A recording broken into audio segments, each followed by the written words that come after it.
Bonsoir à tous.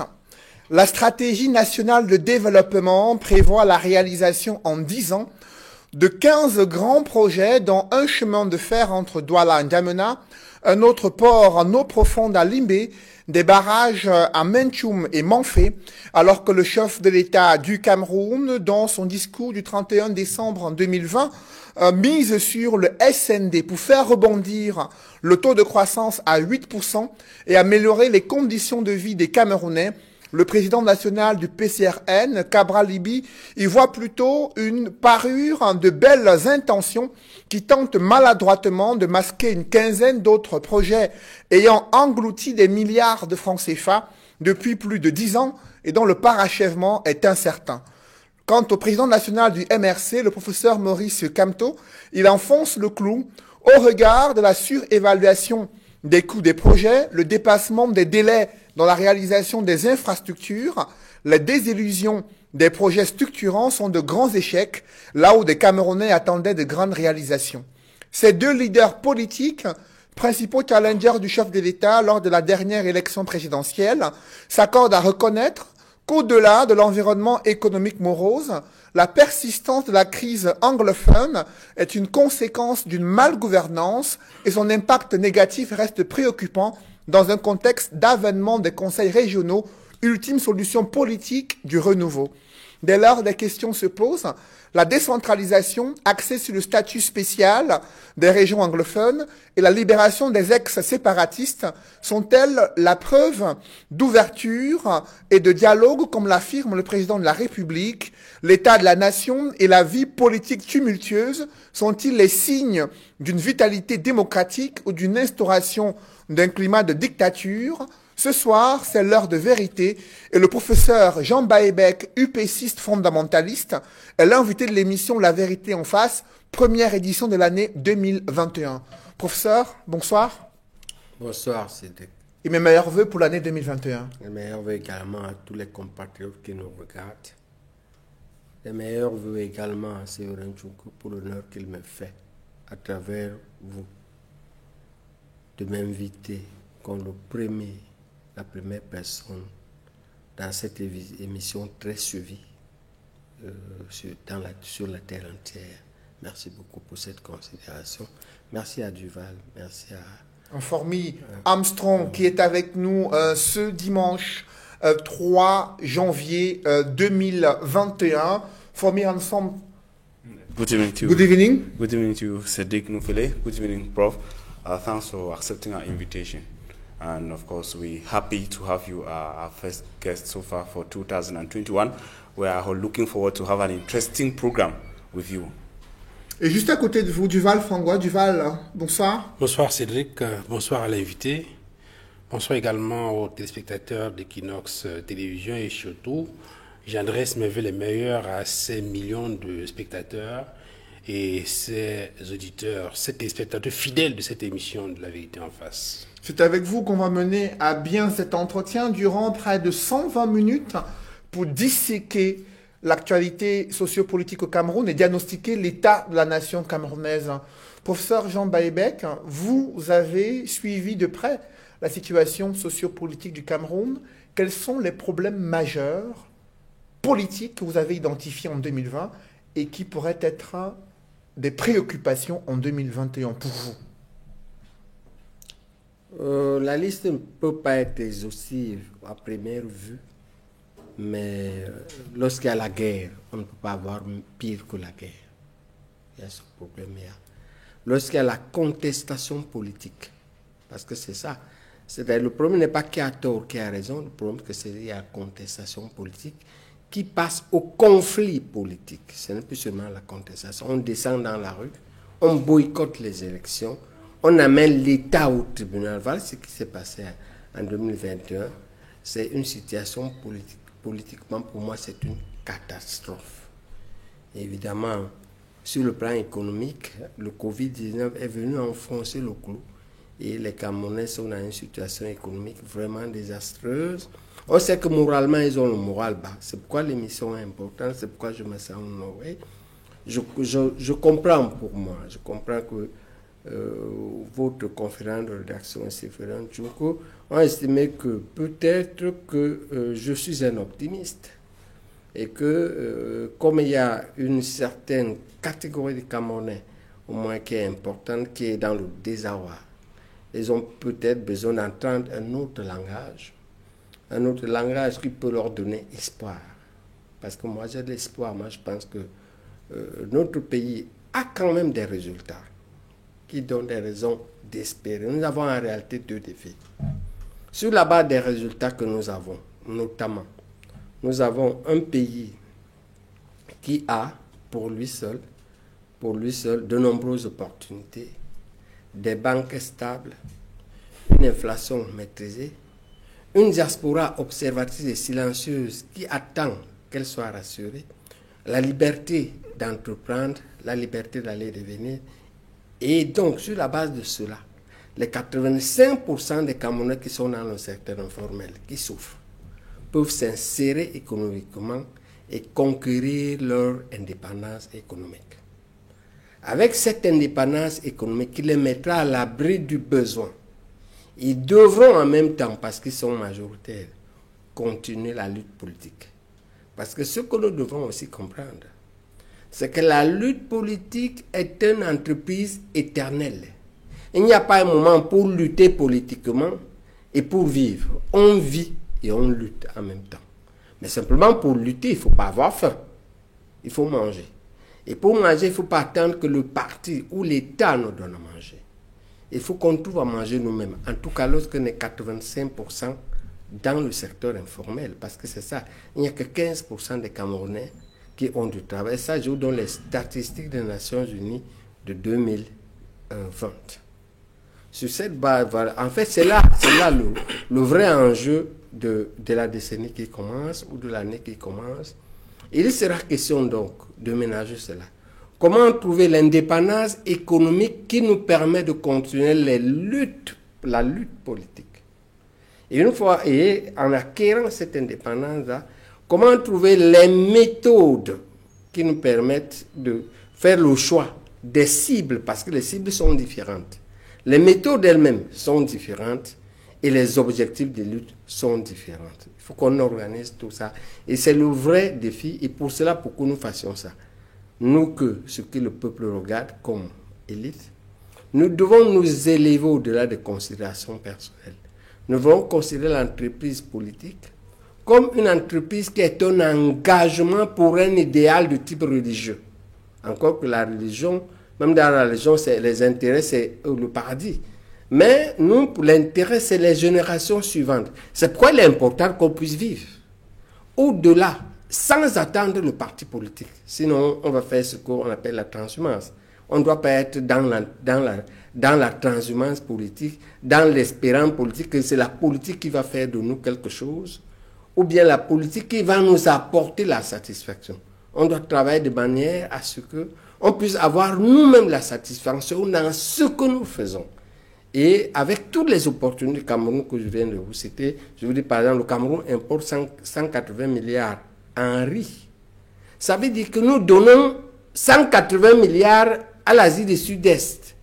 Alors que les experts ont prouvé, j'ai lu hier, j'ai fait des recherches, j'ai passé mes 2 dernières journées à faire des recherches, ils ont testé, le riz pousse dans toutes les régions, y compris la plus aride. Ils ont dit au bord du Logone et du Chari. La province l'extrême nord est la plus aride. La seule qu'ils n'ont pas testée, c'est la Damawa. Ils ont dit ça ne vaut pas la peine parce que là-bas c'est le château d'eau. Le riz pousse partout, mais nous perdons 180 milliards que nous donnons à une autre nation. Il faut qu'on prenne le taureau par les cornes nous-mêmes.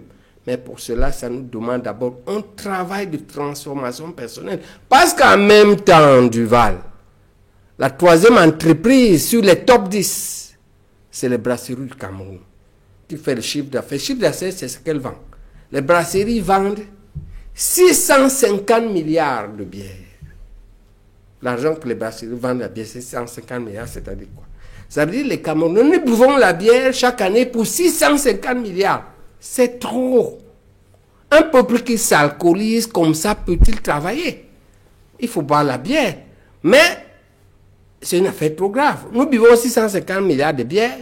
Pour qu'un type vienne s'enrichir dessus, ça en va, amène ses bénéfices ailleurs. Voilà. Mais peut-être qu'il ne faut pas se limiter aux chiffres réalisés par cette structure. Il faut peut-être voir derrière les effets induits en termes de prise en charge. Très bien, Duval. Très bien, Duval. Effectivement, ils dépensent pour 30 milliards en sucre et en maïs. OK?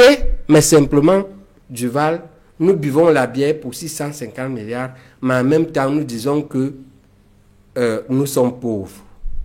Non, le Cameroun est plein d'opportunités. Nous ne pourrons les exploiter que si nous nous transformons nous-mêmes.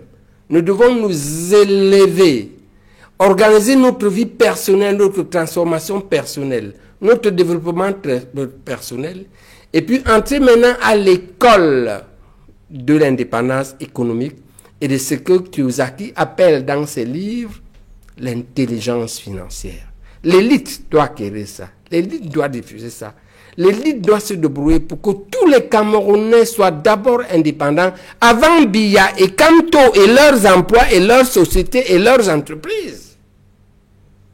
On ne doit pas les attendre parce que nous avons la chance que les deux ont donné au pays les 5 éléments que je vous donne, l'indépendance d'aller et de venir, l'indépendance d'entreprendre, les licences sont finies. Tout le monde peut importer, même sans s'inscrire sur le registre. Ça dépend si ça n'atteint pas 1 million. Il n'y a plus de laisser passer, tout le monde peut aller là où il veut. Il n'y a plus de visa de sortie, tout le monde peut voyager. Les banques sont stables et les microfinances prolifèrent, tout le monde peut emprunter. La diaspora, elle est prête à nous donner de l'argent. Je vous assure que les gens d'Amérique du Nord, je peux vous dire que chaque semaine, il y a un type de l'Amérique du Nord ou de l'Europe qui paye les soins d'un malade que j'opère. Un oncle, une tante, un neveu. Ils sont prêts à donner l'argent. Le problème, c'est que quand ils envoient l'argent, je ne vais pas répéter ce que nous faisons avec, mais vous m'avez compris. Ils envoient, ça disparaît. Donc nous avons besoin de les rassurer. Ils sont prêts à nous donner leur argent, ils sont prêts à nous donner leur intelligence, leur expertise. Je dis la diaspora observatrice et silencieuse. Je ne dis pas la diaspora complice du gâchis, ni la diaspora activiste. Je dis une diaspora silencieuse. C'est des hauts cadres. Il y en a même à la NASA. Est-ce que vous savez que les Camerounais sont candidats à la NASA pour aller dans les vaisseaux, pour aller dans la Lune? Est-ce que vous savez que les Camerounais sont des chefs d'entreprise champions concurrents en pleine France? Est-ce que vous savez que les Camerounais sont des hauts cadres très développés dans les multinationales au Canada? Mais ils veulent aider. Est-ce qu'il y a une politique d'attraction, justement, Nous ne de devons cette pas. compétence de la diaspora On ne va qui pas. viennent investir au pays? Nous n'avons fait que juger le système. Nous faisons pendant des dizaines d'années. Mais si ce système a failli, nous avons aussi failli parce que cette élite ne nous demande pas de passer par le système. Il veut passer par nous-mêmes, mais c'est nous-mêmes qui ne le rassurons pas. Nous ne le rassurons pas parce qu'une fois nous quittons le travail à 15 h, nous arrêtons au bar à 15h30, nous en partons à 22 h. On largue son épouse, on largue ses enfants. On peut boire une bière en passage, on comprend. Encore qu'on peut boire la bière chez toi. Encore qu'on peut boire la bière en discutant avec les camarades. Tout à l'heure, moi, j'ai bu avec mon ami. Je suis venu regarder comment ils fabriquent les aliments de poisson. Un gars de Batibo, Fomben, à Yassaï m'a reçu. On a fait 2 heures. Je vais te montrer les photos. J'ai envoyé à mes enfants. Vous voyez comment un type fabrique des aliments. Parce que je cherche des aliments de poisson. Parce que je voudrais m'engager dans l'élevage de poissons. Il y a 1000 choses à faire comme ça. Parce que le Cameroun, j'ai découvert que le Cameroun importe pour 120 milliards de poissons.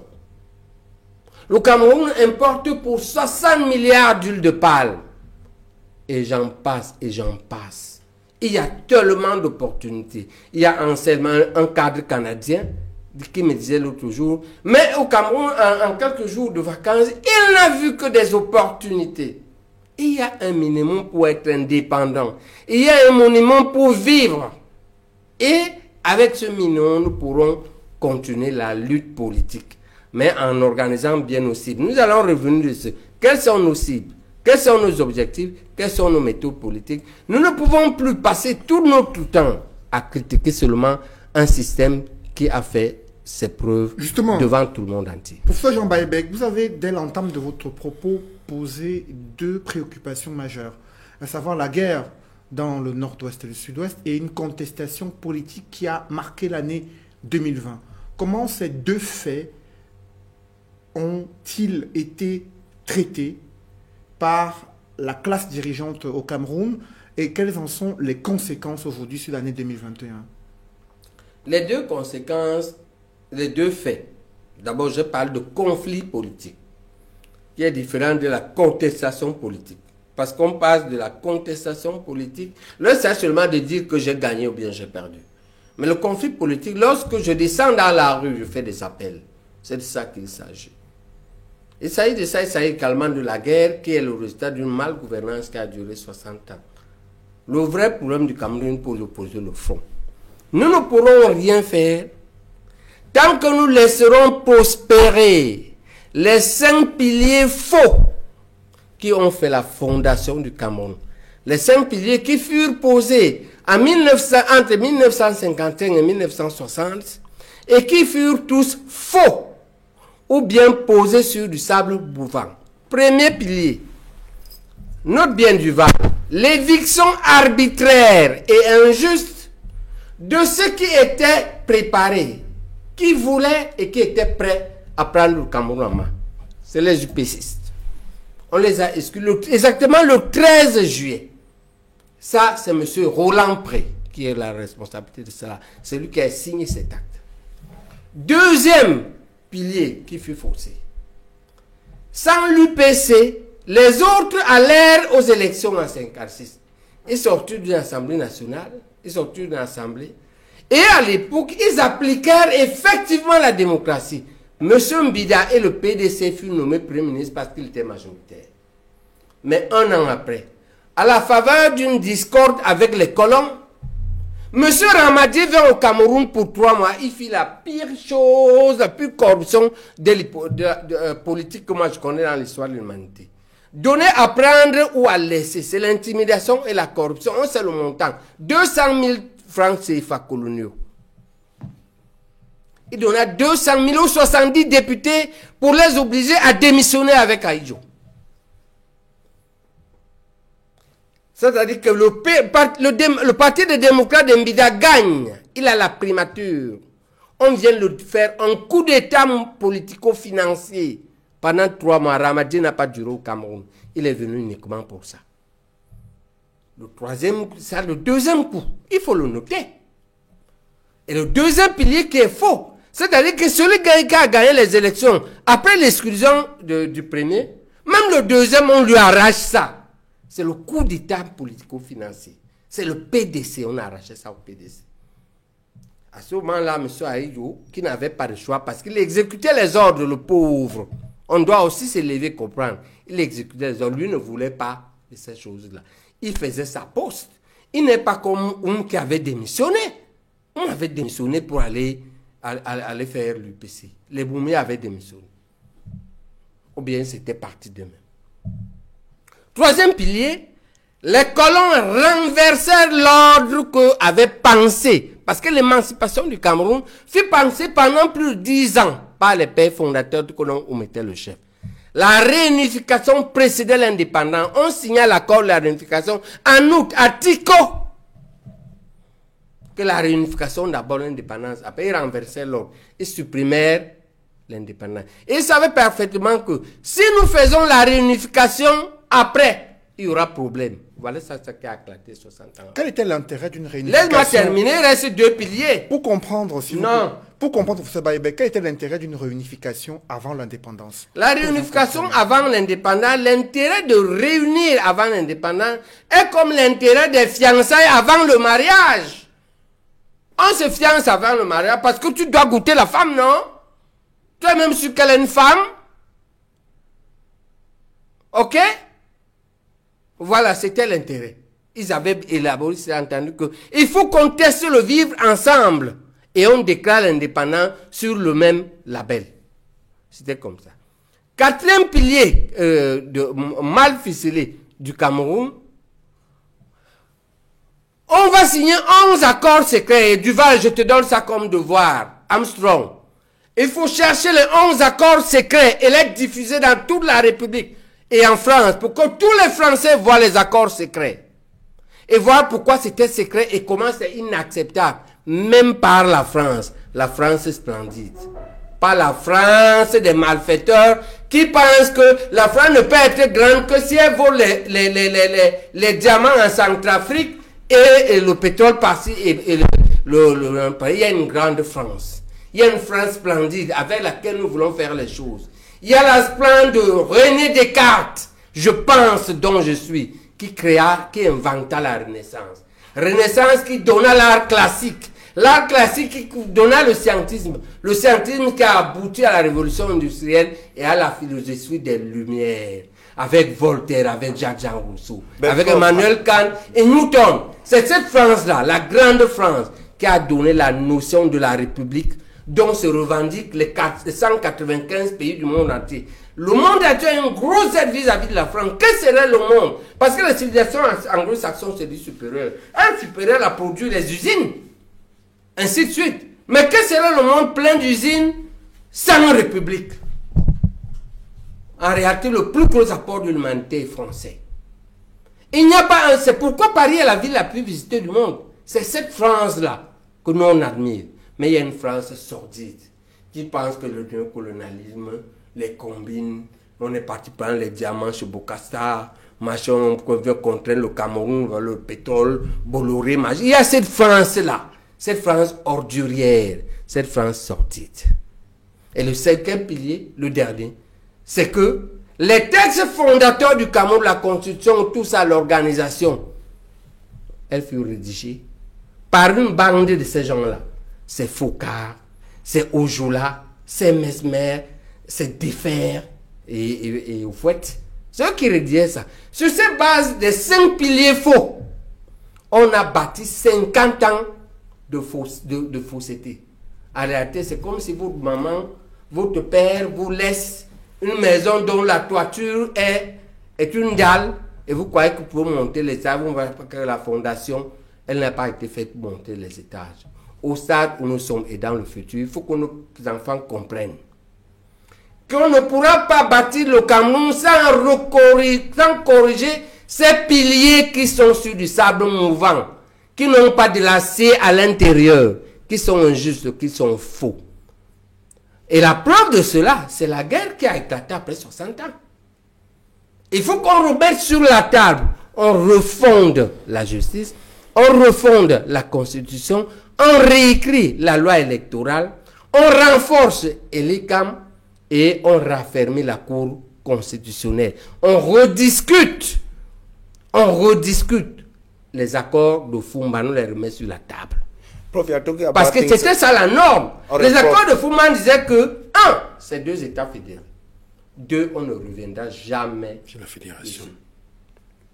10 ans après, on a fait un faux référendum. Encore une fois, depuis le banditisme politique.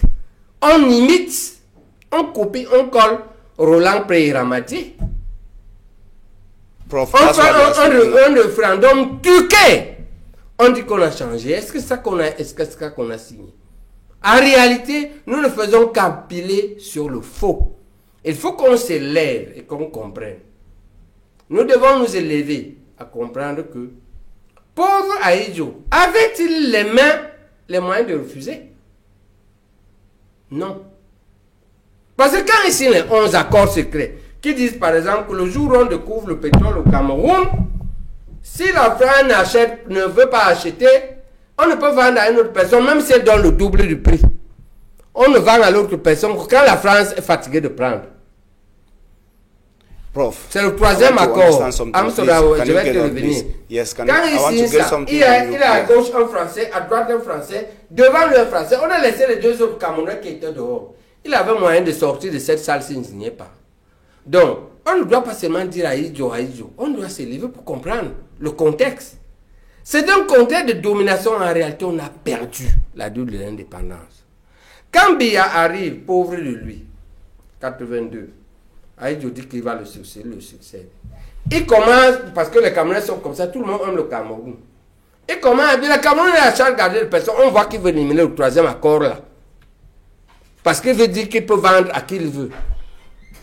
Voilà ce qui se passe. Qu'est-ce qui se passe en 83? Un an après, on lui fout un coup d'état dans les jambes.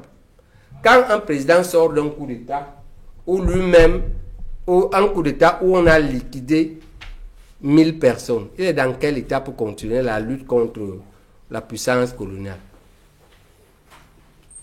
Parce que, fort de son soutien, parce que quand il succède à Aïdjo constitutionnellement en 82, moi je suis élève en classe de première, son soutien est terrible. Nous on sort à ce moment-là du traumatisme du massacre de Manidem par Aïdjo.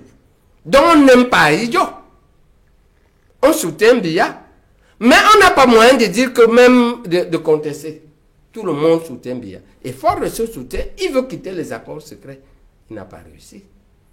Mais professeur... Donc, en se levant un peu, on se rend compte que ce n'est pas facile.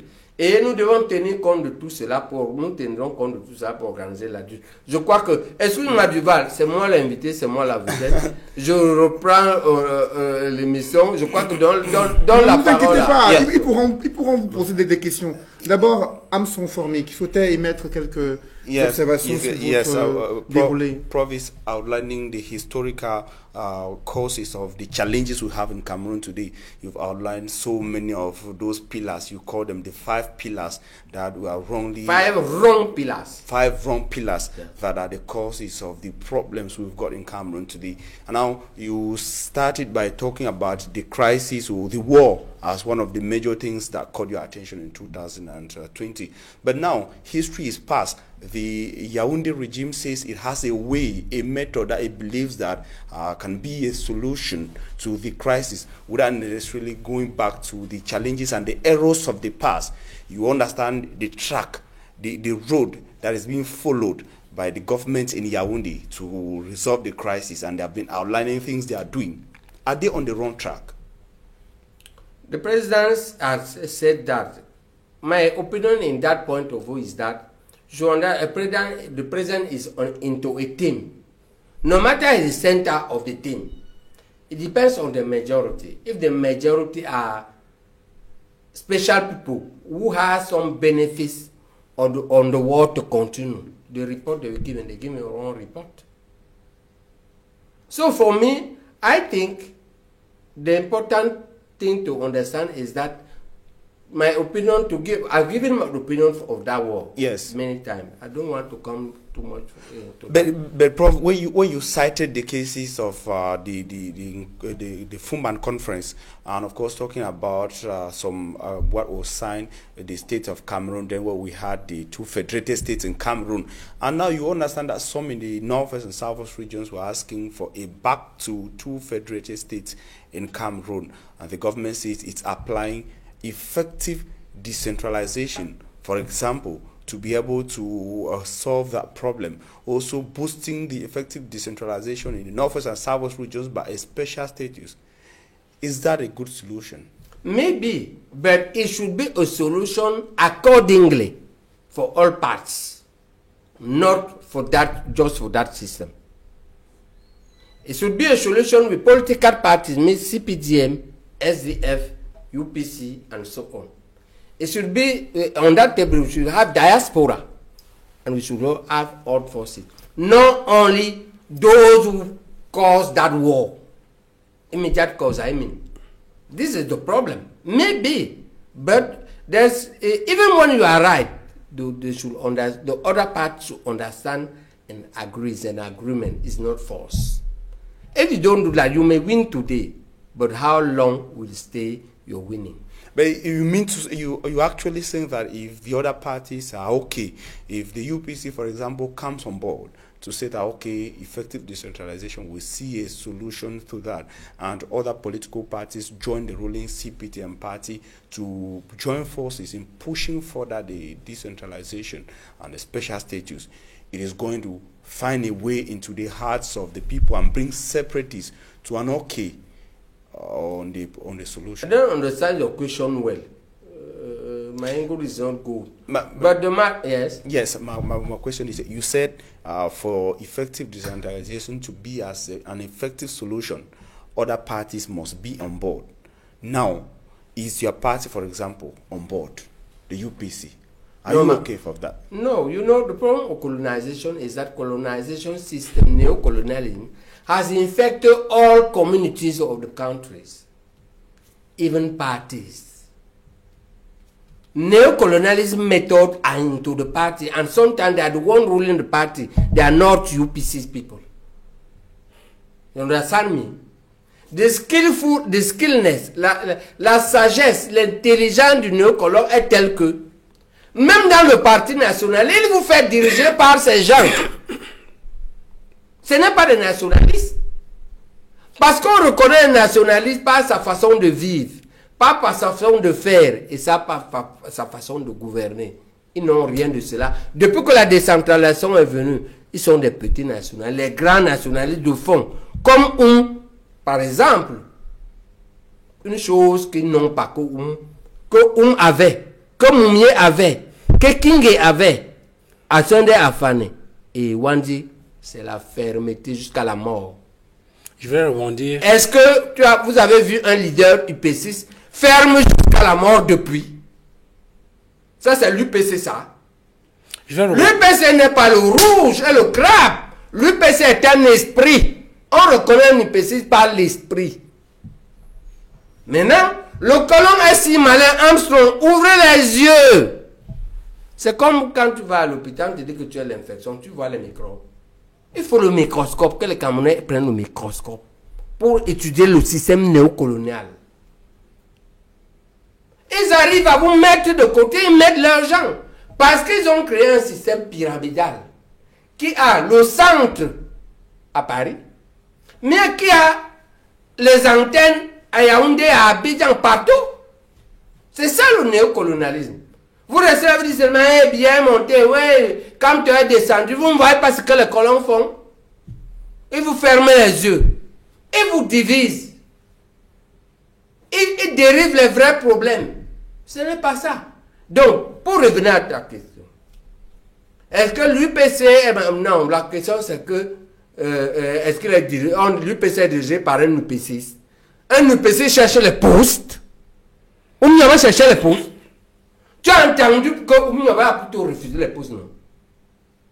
Oumia a plutôt refusé les postes, non? Est-ce qu'un UPC cherche les postes? Un UPC, tous les jours à la présidence, tous les jours dans le gouvernement, c'est l'UPC ça. Un UPC cherche l'intérêt national. C'est un engagement religieux. Professeur, je voudrais... Ok? Donc, ne me dis plus précis parce que tu as vu l'écharpe et le rouge. Ne me parle plus comme ça. Si tu me parles comme ça, je te considère plus. Parce que tu ne comprends pas. Tu es aveugle. Tu n'as pas le niveau. D'accord? Professeur, je voudrais... Un UPC, le dernier, c'est Ndé Toumaza. Il cale. Il dit qu'il ne bouge pas. À 92. C'est ça un UPC. Jusqu'à ce que le Cameroun soit véritablement indépendant. Et la véritable indépendance, c'est un peuple qui a un système qui lui permet de choisir librement ses dirigeants. Tant qu'il n'y a pas ça, il n'y a pas d'indépendance. Tu comprends pourquoi Ndé Toumaza meurt sans accès? Voilà l'UPC. L'UPC n'est pas qu'un type, moins de choses, alliance, moins de choses, alliance, moins de choses. Il va entrer dans le... On le chasse même. Donc vous êtes en train de faire le procès de vos camarades militants de l'Union des populations du Cameroun. Je ne les appelle pas mes camarades comme ça, ils ont leur courant. Parce que ils ont développé tout un courant qui a cette doctrine-là. Leur doctrine, c'est que il faut rejoindre l'adversaire d'hier. Parce que je vous ai raconté l'histoire. Quand Ramadi écarte l'UPC, et Roland Pré, injustement, et que les autres vont aux élections, c'est lui ce qui gagne. C'est ça qui a donné l'UNC. C'était l'UNC qui a donné le RDPC. Quand tu décides d'aller là-bas, tu trompes les autres que c'est pour un meilleur résultat, pour qu'on ait la décentralisation, on est les héros, et on n'a pas ça. Tu meurs avec, en pleurant qu'ils t'ont mordu. Tu ne savais pas que c'est les mordeurs. Tu crois qu'ils sont devenus quoi? C'est ça la question. Et donc, tant que vous considérez que l'UPC, et sachez ça, écoutez, c'est-à-dire qu'un type vient chez vous, il tue votre père, il prend votre mère, il en fait ce qu'il veut. Le jour où il met les habits de votre père, vous dites que c'est votre père là. Parce qu'il a mis les habits de votre père, et il a conduit sa voiture, il est devenu votre père. On reconnaît, on connaît le père par ses méthodes. Ce type ne peut pas avoir ses méthodes. Donc, la question que tu me poses là, tu me montres que tu es naïf. Vous n'êtes même pas capable de faire la lutte nationaliste. La lutte nationaliste, c'est dur, hein. Pour être un peuple libre, c'est difficile. But Prof, you are, in other words, saying that you are one of those people who are still tied to the original ideologies of the UPC, that those who parade themselves as UPC people are not in reality UPCists. And now you, in their position, or people of your category, what are you people doing at a time when Cameroon, the nation you say you love more than other people, is in challenges, is in difficulties? What are you people doing? C'est parce que tu étais distrait. Quand on a eu au dialogue national, nous on a écrit. Le seul groupe qui a écrit, il y a des documents. Tu l'as lu. Toi-même, tu es What distrait. was the content of your document? Maintenant, tu veux que j'ai un livre dans ma tête. Of course, tell me. Tu n'as même pas lu ça. Tu es parti faire quoi là-bas? Si tu n'as même pas lu. Et il n'y avait pas deux documents là-bas. Le seul document qui était là-bas, le document fondamentaliste, si tu ne l'as pas vu, c'est que tu ne fais même pas la recherche et tu veux changer le pays sans faire la recherche. Your concern is... Bon, demandez donc à Cédric, parce que comme je le connais avant, je lui avais donné le document. Professeur, on a donc un texte, on a écrit tout.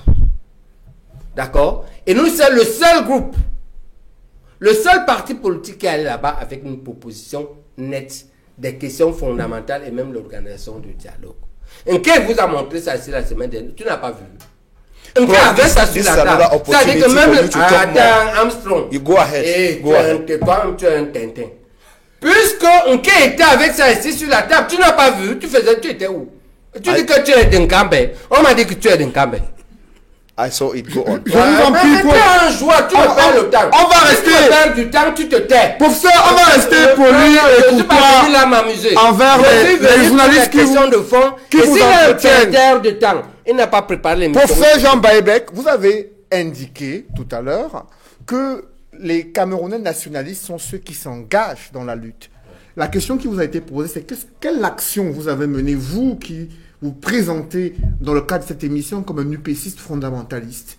La seule action que vous évoquez, c'est d'avoir rédigé un document, une stratégie proposée au gouvernement pour sortir de la crise anglophone et refonder l'État du Cameroun, sa nature et sa forme. Sur ces préoccupations, Non, elle n'est pas la seule. Va vous interroger. On le sait bien, il y a eu plusieurs points que vous avez évoqués pour avancer dans cette émission du Val Fangwa. Je voulais juste ajouter à la suite de ce que vous avez dit que les questions qu'on pose, professeur, visent à vous amener à expliquer davantage. Donc, il ne faut pas y voir forcément de la naïveté ou quoi que ce soit. Je suppose que vous dites ça pour canarder notre collègue. Alors, disons de façon plus précise, je vais revenir sur la question du patriotisme et du nationalisme. En faisant le bilan de l'année 2020, vous avez insisté sur deux éléments que Cédric a repris. Et dans la recherche des solutions, vous avez indiqué que il faudrait retourner dans l'histoire de la création de l'État du Cameroun pour voir les 5 faux piliers qui peuvent justifier toutes les dérives qu'on observe aujourd'hui. Et parmi ces 5 faux piliers, vous avez insisté sur la question de l'éviction arbitraire de l'UPC, qui était la principale formation politique à ce moment-là, et finalement aussi le parti de Mbida, qui a gagné l'élection en 57. Et en 56, il gagne en décembre 56, pendant Mbida en 57, et finalement renversé en 58, remplacé par le président de l'UC. Un magouille. Et vous avez semblé tout à l'heure dédouaner un tout petit peu le président Ahidjo en donnant l'impression qu'il y avait des forces extérieures, notamment la France, qui lui permettaient pas d'avoir les coudées franches pour agir sur un certain nombre de choses. Mais on a d'autres exemples dans l'histoire. Dans le cas de la Guinée, par exemple, avec le non à la communauté, il y avait possibilité pour le président Ahidjo de faire autrement. Vous avez pris le cas de Oum. Est-ce que Oum, à la place d'Ahidjo, aurait fait la même chose? Il a mieux que ça. Oum a eu mieux que ça, il a refusé. Et donc la question... Mais entendons-nous. Oui. C'est un homme préparé. On l'a cuisiné. on mettait un homme préparé idéologiquement. Il a été à l'école de Gaston Donat. Ok? L'école communiste, l'école socialiste, l'école syndicaliste. Donc, il était préparé. Il était d'abord intrinsèquement très intelligent. Il était préparé et il était prêt. Il se trouve que celui-ci, quand on vient l'obliger, c'est comme les fonctionnaires croient que l'État du Cameroun, le statut de fonction publique, femme non quoi, avec j'ai des problèmes, quoi, on disait ça, par Abane, que la fonction publique lui appartient. Donc il y a les fonctionnaires qui croient que la fonction publique appartient à des fonctionnaires supérieurs à eux. Le pauvre, quand il va à Paris, il va avec 2 personnes, quoi, au cas là, j'ai oublié le deuxième. Il ne va pas seul, parce qu'il ne sait même pas ce qu'il attend. Et quand on le fait entrer dans la salle, il se rend compte qu'il est seul. Quand tu analyses bien, avait-il les moyens de refuser? Un type qui n'a pas fait le militantisme, un type qui n'a pas visité les autres pays, n'a même pas visité les Hauts-Fouettes et tout ça, comment pouvait-il refuser? Donc c'est une façon de s'élever. Pour résoudre nos problèmes, on ne va pas rester sur le problème entier. Mais plus de 50 ans plus tard, la France a connu plusieurs présidents, des réformes durant de nombreuses années. Aujourd'hui, il y a un nouveau président qui s'appelle Emmanuel Macron. Le groupe Bolloré est une entreprise privée qui gagne des marchés en Afrique et dans le monde.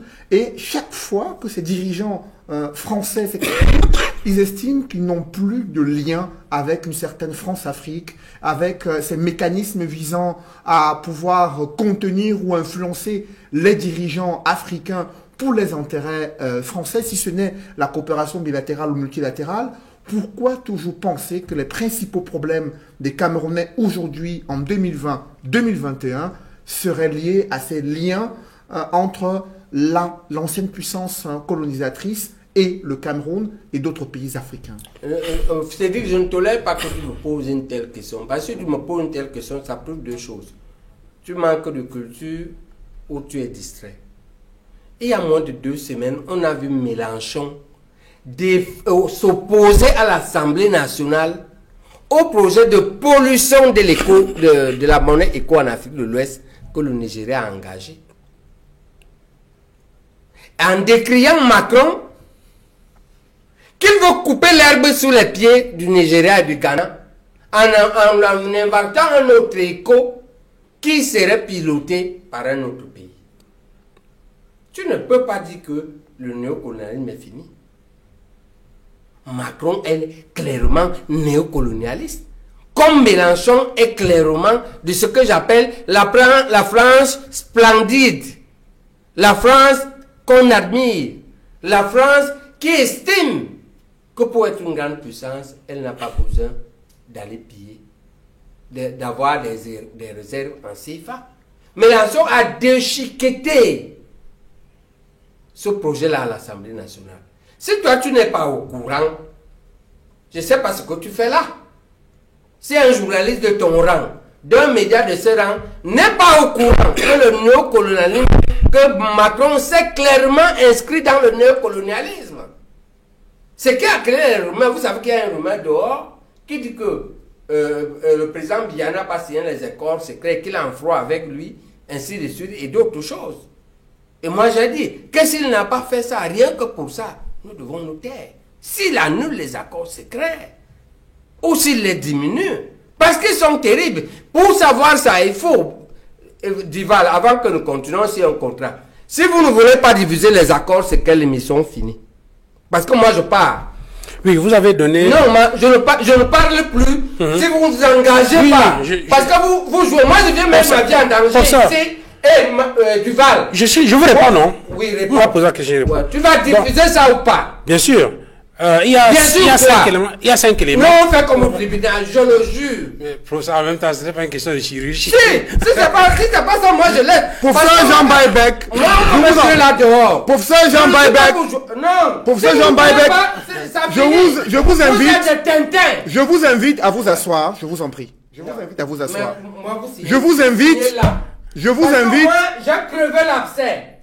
Professeur Jean Baïbek, extraire le pu. Vous avez le devoir, on va le Professeur faire. Jean Baïbek, Vous diffusez la... Professeur Jean Baïbek, on va le faire, oui. Professeur Jean Baïbek, j'aimerais pouvoir clarifier un certain nombre de choses. Non, c'est moi... Vous permettez, parce que je suis le présentateur de cette émission. Non, moi je suis l'invité vedette. Et vous êtes l'invité. Je D'accord. clarifie un certain nombre de choses qui concernent les règles de production d'une émission. Non. Nous avons conçu, élaboré ensemble, un conduit d'antenne avec des thématiques précises. Vous êtes en face des journalistes qui vous adressent des questions, des préoccupations, pour permettre aux téléspectateurs camerounais de mesurer les enjeux, de comprendre votre point de vue sous différents angles concernant une actualité précise. Mais vous n'avez pas Alors, le droit. sur ce point, je vous en prie, sur ce point, en tant que journaliste, nous pouvons vous adresser les questions que nous estimons pertinentes, qui peuvent vous amener à clarifier ou à prendre position sur un certain nombre de choses en tant que leader d'opinion. Nous n'allons pas permettre aux téléspectateurs de croire qu'il y a de la brouille sur ce plateau, alors que vous êtes, comme vous l'avez indiqué, l'invité. Alors, que ces clarifications soient faites pour que nous puissions, je vous en prie, poursuivre, Que tous les Camerounais auront les accords, c'est ça que nous qui est puissions important. poursuivre Les 11 accords, cette émission en bonne et due forme. Aux dernières nouvelles, officiellement, il n'y a eu aucune révision des accords en 2020 entre la France et le Cameroun. L'on se souvient qu'il y a eu en 2009 une révision de certaines dispositions d'un accord de défense qui avait été signé entre le Cameroun et la France. Aujourd'hui, vous accusez la France d'être une puissance néocoloniale. Vous citez l'avènement de l'écho après les critiques formulées par un parlementaire français, Jean-Luc Mélenchon, de la France insoumise en France. Mais sur le continent africain, en Afrique de l'Ouest, il y a des problèmes de convergence économique qui se sont posés au Nigeria, au Ghana et en Côte d'Ivoire pour parvenir à l'écho. Est-ce qu'il faut déresponsabiliser les États africains, les dirigeants africains sur leur capacité à pouvoir conquérir la souveraineté économique et financière dont l'Afrique a besoin pour se développer? Non, le problème, Macron n'entre pas dans l'affaire parce qu'il y a incapacité. Ils ont un projet, ils ont un programme, ils ont un timing. Pendant qu'ils font ça, lui surgit comme un vaisseau dans l'espace. Il fait un projet, biaisé pourquoi? Parce que lui le signe d'abord. Ceux qui ont le problème, au lieu qu'eux, s'ils lui terminent, il fait l'inverse.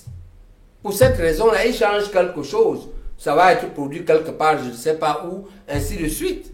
Mais il tient la bourse. En fait, il coupe l'herbe. Nous avons le droit de la suspicion. Parce que cette affaire, à l'origine, est une grave injustice coloniale. Vous ne pouvez pas nous faire, et c'est pourquoi la France splendide ne peut pas l'accepter.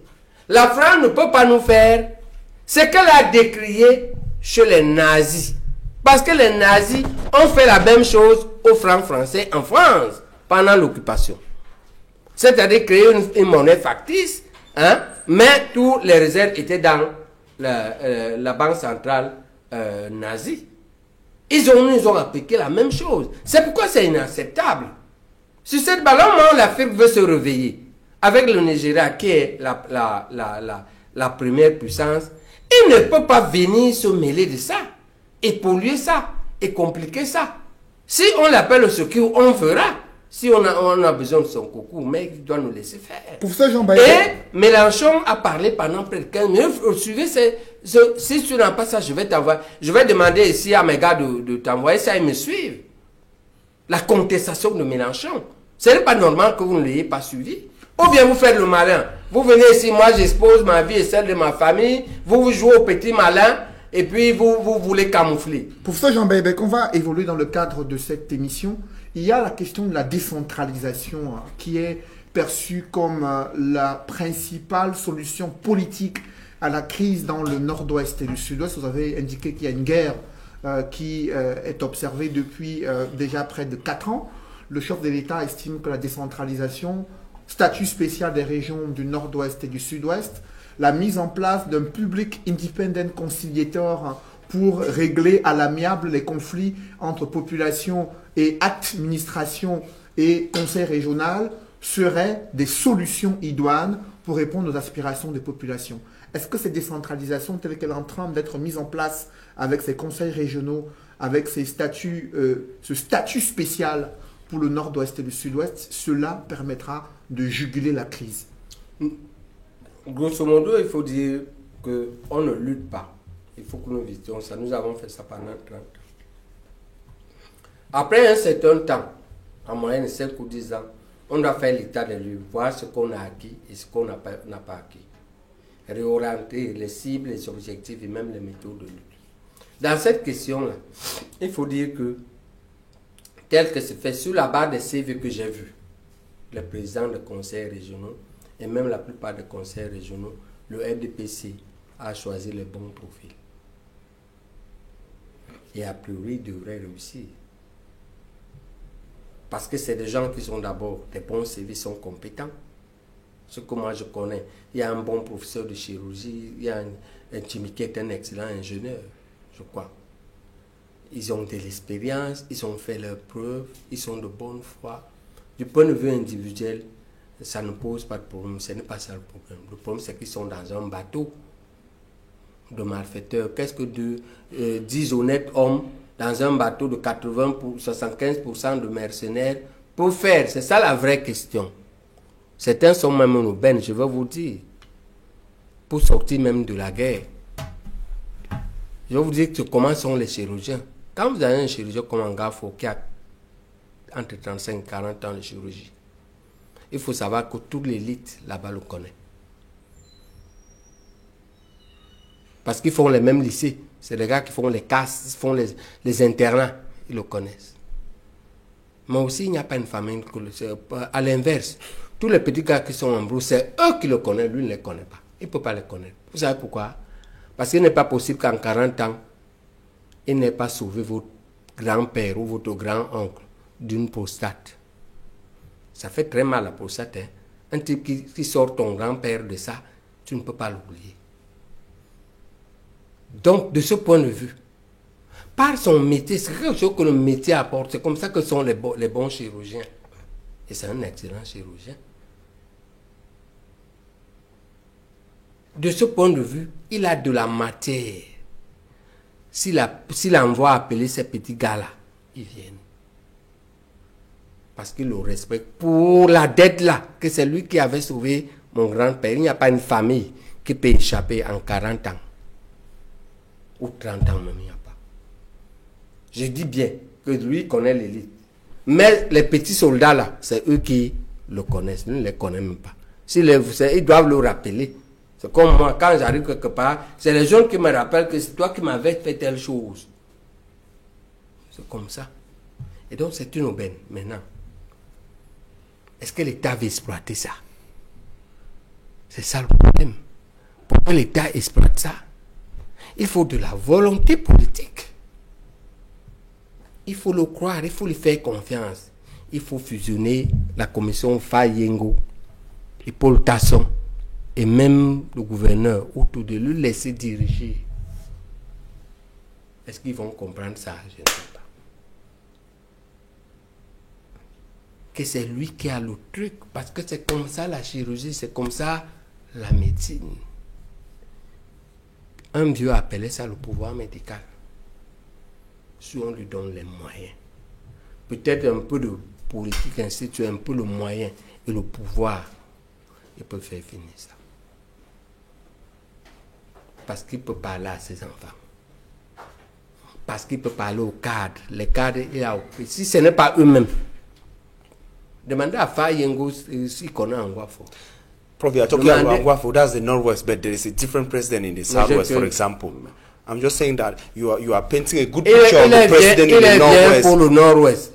Ok, mais c'est valable pour tous les anglophones. Ce que je te dis là, il est influent. Parce que comme je suis là, I'm a Bassamana. If I want a window to come out, I make them come out. I don't know to like this. There are many. I don't even know them. It depends if I work or I did not work. You understand? That's a medical power, surgical power. That's what they are used to say. Surgeons are sorciers. Comment on appelle en anglais? He's a surgeon. Sorcier. Which is? Sorcier in French. Witchcraft. Witchcraft man.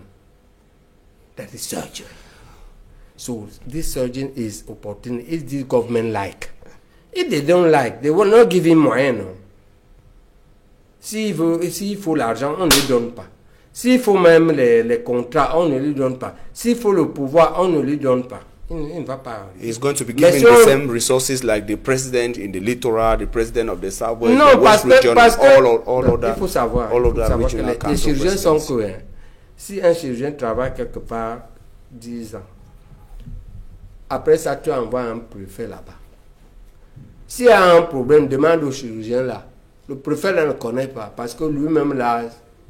Prof, you're only talking about your friend, chirurgien. You're only talking about your friend. I'm telling you how he's not the only president. He's the president of a single region. We have 9 other presidents in 9 other regions in Cameroon. But that two regions, they have a specific problem. But he's not the president of the 2 regions. He's the president for the I northwest. benefit on that question to speak of that war. I do not want to speak on the war. Okay. And that example is an example that in this case, the CPG, the president's selection is seemingly good and is not a problem. What may be a problem is that in other regions that I do not know, they may use it to organize more prevarication. Understand? So the president of the region may be linked with the governor to steal more money. Oui, Duval. Donc on peut utiliser ça positivement, on peut aussi l'utiliser négativement, enfoncer la région. Ça dépend. Mais je t'ai pris 2 exemples qui, sauf si le diable entre en eux, ont fait leur preuve.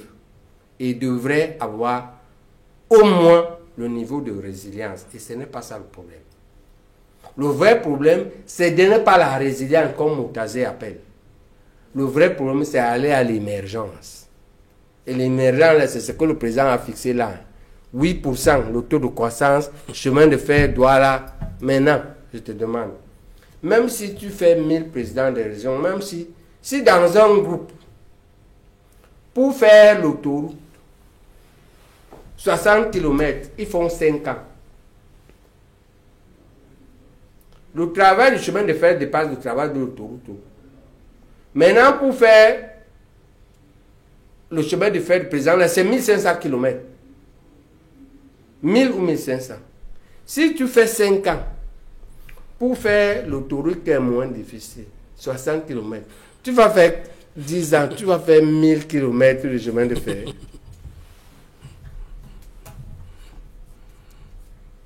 Ces projets sont réalistes, selon vous? Ce n'est pas ça le problème. Ce n'est pas ça le problème. Le problème, c'est que dans cette affaire, pour comprendre bien l'affaire, là, tout ce qui se passe aujourd'hui au Cameroun, pour bien comprendre ça, il faut comprendre que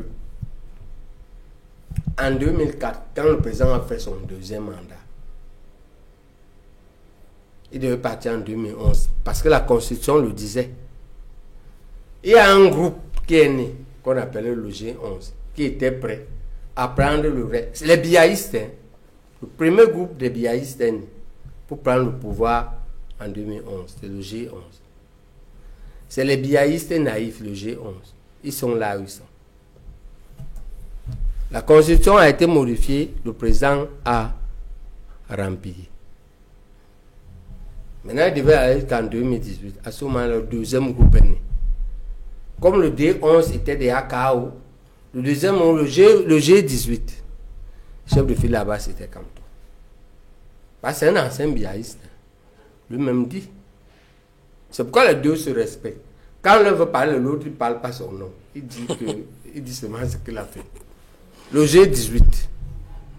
Et maintenant, 2018, ça s'est passé comme ça s'est passé.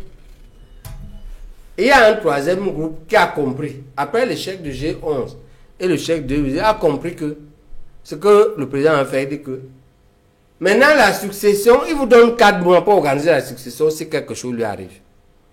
120 jours. C'est le G120, c'est comme ça qu'ils appellent ça. Et maintenant, le G120, dans son besoin de suivre, tout ce que tu vas voir au Cameroun est une manipulation du G120. Dans quel intérêt? Dans l'intérêt, 1, de survivre, en attendant que ce qui va arriver pour que le président leur laisse la place. C'est comme là-bas à l'ouest de Bamileke, les fils, les successeurs potentiels qui discutent la chefferie avant la mort du chef. Ils n'attendent pas le jour où on arrête. Puisque vous dites là-bas que vous arrêtez, non? Tout à fait. On arrête un successeur. Ils n'attendent pas l'arrêt du successeur. Ils veulent dire qu'ils sont chefs avant. Donc, ils veulent survivre. Ils veulent pouvoir tenir parce qu'ils savent qu'ils peuvent exploser. Les armes de la Côte d'Ivoire montrent ça. Parce que quand ils explosent en 2000, c'est les oufetistes qui explosent. Ce n'est pas l'opposition, ce n'est pas un babou. Le coup d'État vient d'un upéciste, d'un oufetiste. OK? Pour tenir jusque-là, pour pouvoir survivre à l'époque et pour supporter ce qui arrivera. En fait, le G120 est finalement, on va dire, les biaïstes réalistes qui savent tous les gaffes qu'ils ont commises. Ils savent le mécontentement que le président, parce que le président est vraiment mécontent d'eux. Ils n'ont pas travaillé pour lui, ils ont tout gâté. Et qui se disent que d'ici à là, on attend seulement ce qui va arriver. Si on survit, si on meurt, tant pis pour nous. Justement, dans... Et entre-temps, donc, ils ficellent des choses mirobolantes qu'ils présentent au président. Voilà ce qui se passe. Tout ce que tu vois là n'est pas une volonté réelle. Ils disent même des choses impossibles, ils ne se rendent même pas compte. Et ça passe par des mailles qui ne sont pas. Et puis ils fabriquent des sophismes et disent au président, comment ils vont faire? Vous ne pouvez pas construire 60 km d'autoroute. Vous prenez 5 ans, vous faites 60 km. Et vous dites que vous allez arriver en Djamena avec le chemin de fer à 2 voies, ou bien vous voulez aussi faire à 1 voie cette fois-ci. Comment vous allez faire? Dans ce schéma que vous venez de décrire, de bataille donc, politique... c'est la bataille la manipulation du G120. Dans ces batailles que vous venez... Dans ce schéma de bataille politique que vous venez de décrire pour la succession ou bien pour l'après Paul Biya, il y a le professeur Maurice Kamto qui est arrivé deuxième à l'élection présidentielle. C'est le G18. Qui n'a pas... C'est le chef de file du G. C'est un biaïste. Hein. Qui revendique, c'est vous qui le dites, parce qu'il ne l'a jamais évoqué de façon officielle. Avoir été le collaborateur d'un président de la République ne signifie pas que vous participez à l'idéologie politique de ce chef de l'État. Il ne l'a jamais dit officiellement, mais au moins depuis 2018, après l'élection présidentielle, il revendique son discours avant. Je vous en prie, professeur. Moi, je l'ai défendu. Toi, tu ne l'as pas défendu. Permettez que je puisse aller jusqu'au bout. Moi, j'ai dit qu'on ne touche pas. Permettez que j'aille jusqu'au bout pour qu'on puisse comprendre l'intérêt de la question que je pose. Le professeur Maurice Kamto estime qu'il faut réformer le système électoral pour que les mécanismes de succession ou d'élection, de désignation de nouveaux présidents soient démocratiques. C'est une position qui est partagée par le SDF et d'autres formations politiques. Alors ce fameux G120 dont vous êtes en train de parler, est-ce que ces batailles qui sont en train d'être faites prennent en compte la nécessité de respecter à la fois la constitution du Cameroun et les enjeux des réformes du système électoral? Ils peuvent dire ce qu'ils disent, mais ils n'ont pas l'intention de respecter ça. Ils ne peuvent pas respecter quelque chose qui ne va pas leur permettre de gagner, même si c'est juste. Comment comprendre ça? Ce qu'il faut comprendre, comment ils vont faire le chaos? À mon analyse, ils vont faire le chaos. Si ça ne leur profite pas, ils s'organisent pour que ça leur profite nécessairement. Ils vont s'organiser et ils vont utiliser leurs méthodes. Ils ont 3 méthodes pour faire ça. Je vous ai donné les 5. Qui sont leurs 5 maladies? La prévarication, ils ont beaucoup d'argent. Le népotisme, ils ont placé les leurs partout. L'oppression, ils matent tout le monde. Vous savez que moi, on me mate. On m'a suspendu arbitrairement. Ils ont perdu au tribunal. La manipulation, on change la vérité. Et l'imposture, on ment. C'est ça qu'ils utilisent pour pouvoir être encore, pour succéder. Eux. Pas quelqu'un de notre groupe. Il faut le savoir. Maintenant, le problème de l'opposition, c'est dans cette affaire. Je vous invite à poursuivre ce débat sur la question politique, les enjeux de l'opposition et l'avenir du Cameroun dans la deuxième partie de cette émission. D'abord, une courte pause dans l'émission La Vérité en face avec pour inviter le professeur Jean Baebek pour la première de l'année 2021.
Si vous nous rejoignez à l'instant, vous suivez l'émission La Vérité en face, première édition de l'année 2021. Invité ce soir, en direct sur Equinox Télévision, le professeur Jean Baebec, UPCiste, fondamentaliste et chirurgien. Professeur, vous étiez en train d'évoquer les capacités de l'opposition camerounaise à faire face à ce groupe G120 qui tente de s'accaparer du pouvoir au sommet de l'État. C'est pourquoi l'opposition doit comprendre, et toutes les bonnes volontés doivent comprendre, qu'on ne doit plus rester dans le schéma classique, c'est-à-dire opposition, parti, État, la France néocoloniale. Non. On doit chercher, parmi les partis d'opposition, quels sont nos vrais amis. Et nos vrais amis, c'est les opposants de principe, pas les opposants d'occasion d'intérêt. Qu'est-ce qui les différencie? C'est le type que, s'il n'est pas maire, conseiller municipal, député, quitte. Il est là pour ses intérêts, il n'est pas un opposant. Il ne peut pas être leader, il peut être militant. Il faut comprendre ça. Ce n'est pas un opposant. Ça. Il faut être opposant de principe. Là-bas, de l'autre côté, chez les adversaires, parce que le parti État, c'est les adversaires, ce n'est pas des ennemis. Chez les adversaires, il y a de vrais adversaires et de faux adversaires. Un faux adversaire, c'est un type que bien qu'il soit dans le système est resté correct. Je vous ai cité que 2 conseillers, présidents de conseil régional, qui ont fait leur preuve antérieurement sur 30 ans. Presque rien à leur reprocher. Presque rien. Personne n'est parfait, mais ils n'ont pas de grosses casseroles. C'est donc des gens corrects dans le RDPC. C'est pour vous les biaïstes, les RDPCistes. Vous voyez que je ne suis pas tout extrémiste avec vous. Je vous reconnais ce qui est bien fait. Il y a des gens là-bas. Ils sont des mauvais adversaires. Ils sont des mauvais adversaires. Donc ils sont avec, en fait, les vrais amis. Et maintenant, dans le néocolonialisme, il y a des gens splendides, des gens bien.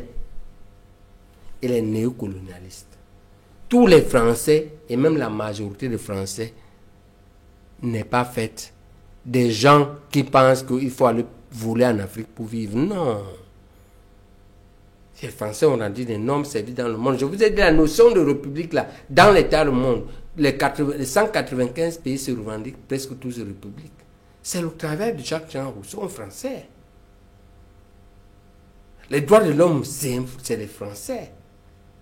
Toute la philosophie des Lumières, c'est les Français. Donc il y a des Français corrects. Et dans la diaspora, je veux dire qu'il y a la diaspora silencieuse et observatrice et positive. On doit donc faire un axe de lutte. Tiens, les Français splendides, la diaspora silencieuse, les mauvais adversaires et les bons amis. Qui luttent contre les mauvais amis, qui sont plus eux-mêmes associés aux bons adversaires, eux-mêmes associés au néocolonialisme, eux-mêmes associés à la diaspora complice et activiste. C'est comme ça qu'il faut organiser la lutte. Il faut la réorganiser, ça c'est mon point de vue. Il faut arrêter de prendre qu'on sommes dans l'UPC parce que tout le monde a mis le rouge dans l'UPC, non. Quand on est dans l'opposition, tout le monde, non. Il y a des types qui disent qu'il est opposant, mais en fait, tous les jours, il est là-bas, dans leur atelier. Il défend les positions des gens faux. Il y a des gens, il dit qu'il est là-bas, mais il fait les choses correctes pour la République et pour le peuple. On doit être avec lui, en réalité. Puis maintenant, fixer les cibles. Savoir que le néocolonialisme est notre problème central, les autres problèmes sont secondaires. Parce que c'est lui qui a gâté la fondation dès le départ. Et c'est lui qui continue à soutenir comme Baptiste sur une mauvaise fondation. Parce qu'un immeuble qui dandine, qui veut tomber, l'arrange parce que pendant ce temps, lui, l'espoir du pétrole. C'est levé pour comprendre que le parti État, il a été un adversaire, c'est vrai. Mais il n'est pas prioritaire au néocolonialisme qui veut faire main basse. Et que nous ne sommes pas les seuls peuples à avoir ça. En 1935, lorsque Chiang Kai-shek, en tête des nationalistes, et Mao Tse-tung, en tête des communistes, se battent pour la souveraineté de la Chine, ils sont attaqués par le Japon, qui est dans l'axe Rome-Berlin-Tokyo, avec les nazis. Ils sont mis ensemble pour mettre d'abord le Japon dehors. Quand ils ont fini de mettre le Japon dehors, Mao, qui était le plus fort, a refoulé Chiang Kai-shek dans l'île, et il a formé là-bas ce qu'on appelle la Chine-Taïwan. Il lui a fait la concession. On pouvait le poursuivre jusqu'à là-bas, mais il a fait la concession. Ok, fais ton nationalisme là-bas, moi je fais le communisme ici. Donc, nous devons apprendre à nous battre, à se faire des concessions à un certain moment, et à savoir que le problème central n'est pas là. À ne plus faire l'erreur qu'on a fait en 82, lorsque Biya a voulu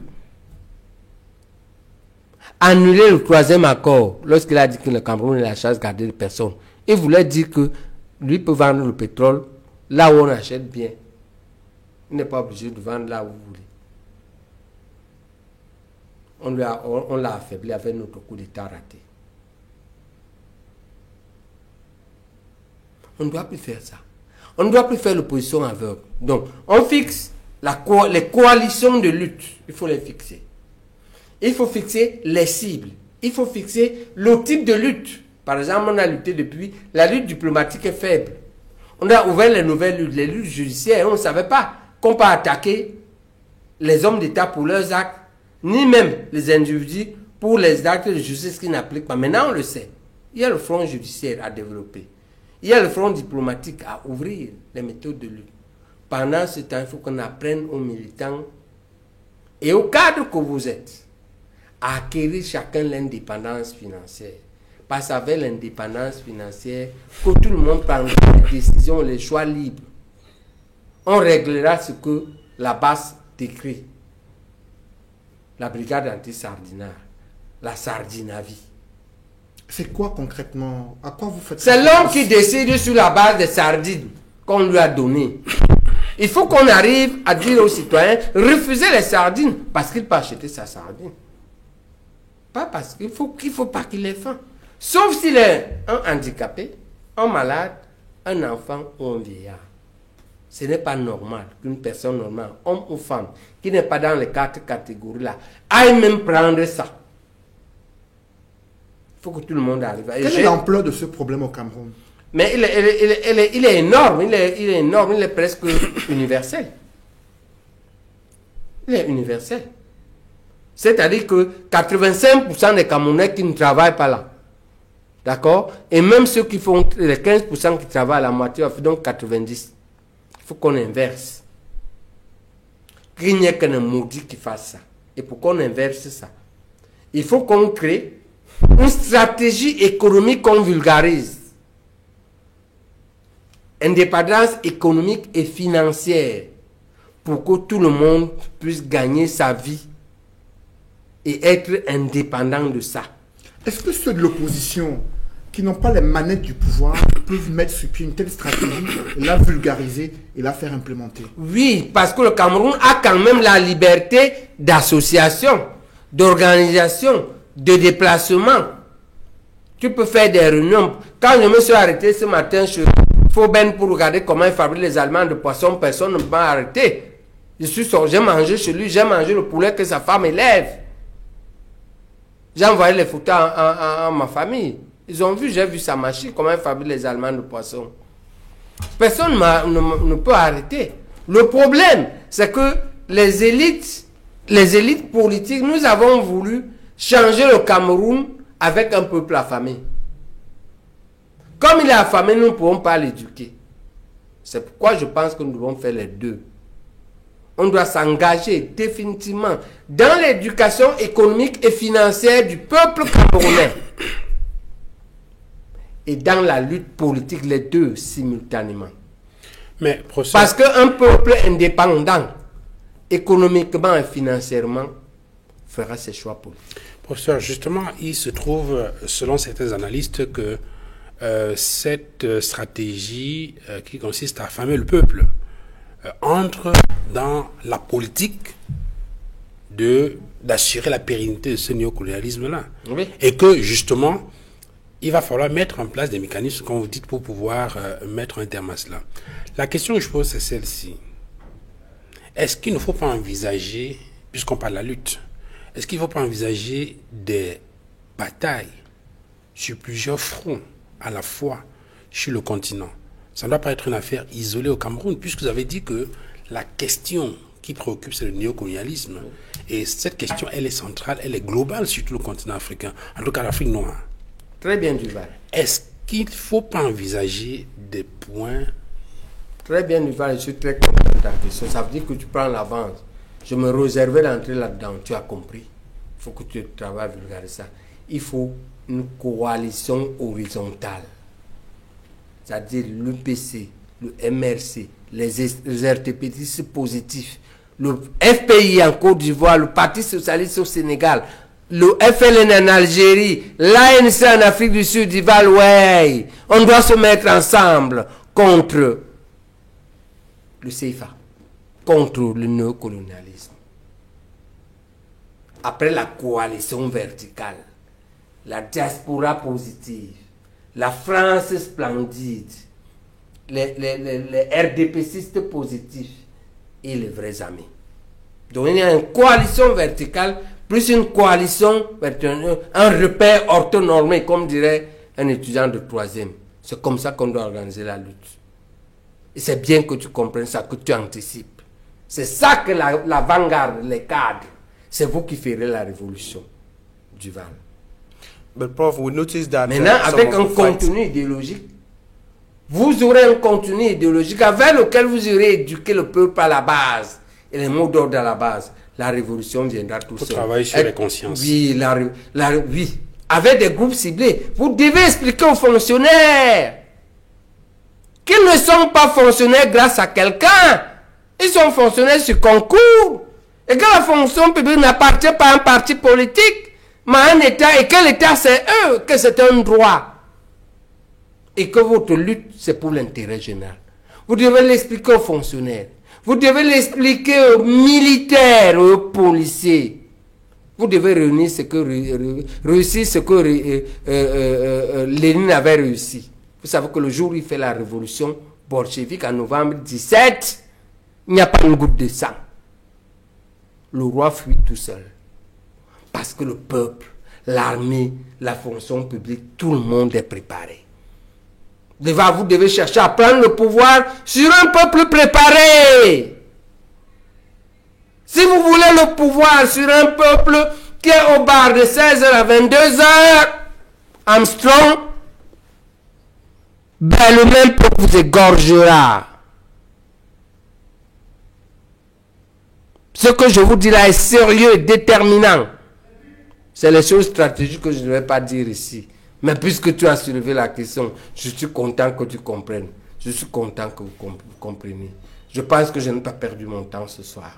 Si au moins vous avez compris. La diaspora nous suit. Elle est là. Les Camerounais, le Bamileke qui va aller à la NASA là. Un Tchang, c'est qu'il y a un truc. C'est que les Tchang, on les connaît par fac. Ils ont un suffixe en fac, il y a quelque chose fac. Hein? D'autres, les autres qui sont chefs d'industrie en France. Il y en a les directeurs de banque au Canada. Vous savez combien d'enfants moi j'ai élevés qui sont là-bas? Tout ce monde-là. Et c'est pour le bien de tout le monde. Le bien, même les gens du RDP savent que c'est bien pour les enfants.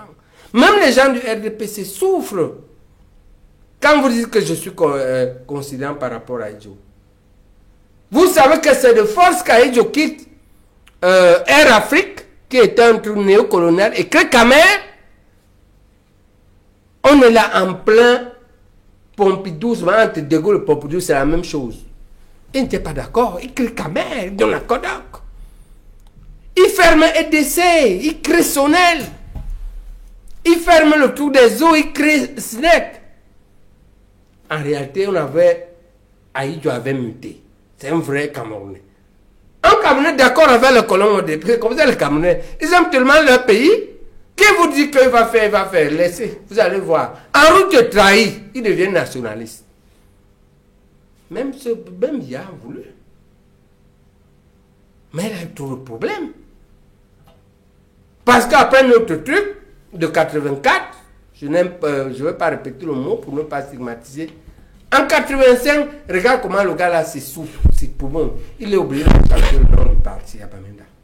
Mais même là-bas, vos gens, vous les biaïstes là, même pour prononcer, c'est Maï qui prononce un UPC.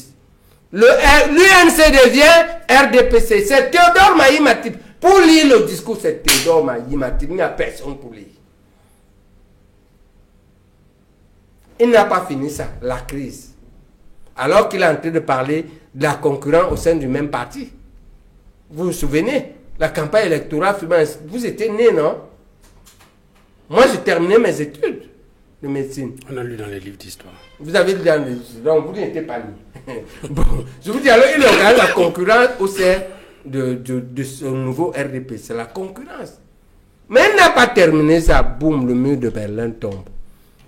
Regardez le nombre de problèmes qu'il a eu. Pour le condamner sans lui donner les circonstances atténuantes. Vous comprenez pourquoi, hein? Moi, mon analyse, je comprends pourquoi un type comme Maurice Kamto avec lui le soutien. Comment expliquer ça? Comme Maurice Kamto avec lui le soutien. Est-ce que tu pouvais ne pas soutenir un type qui dit que le Cameroun n'est pas la chasse gardée des personnes? Après ça, on lui flanque un coup d'État. Tu ne soutiens pas pourquoi. Moi, je vais vous dire, moi, paix à son âme, mon oncle est décédé la semaine dernière, Albert. Vous devez savoir ça. Sa mort est très importante. Parce que c'est lui qui me détermine à faire les études de médecine.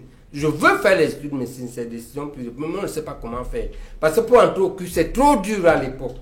Quand je passe le bac en 83, je vais lui dire, je veux m'inscrire en physique. Je suis venu m'inscrire en physique. Je veux faire la médecine, mais je ne sais pas comment faire. Parce que pour entrer au cul, c'est trop dur. Il me dit que tu ne vois pas comment le Cameroun change. Parce que rigueur et modération, ça chauffe. Il me dit, si tu fais, va apprendre. Si tu apprends, tu vas passer. Le Cameroun change.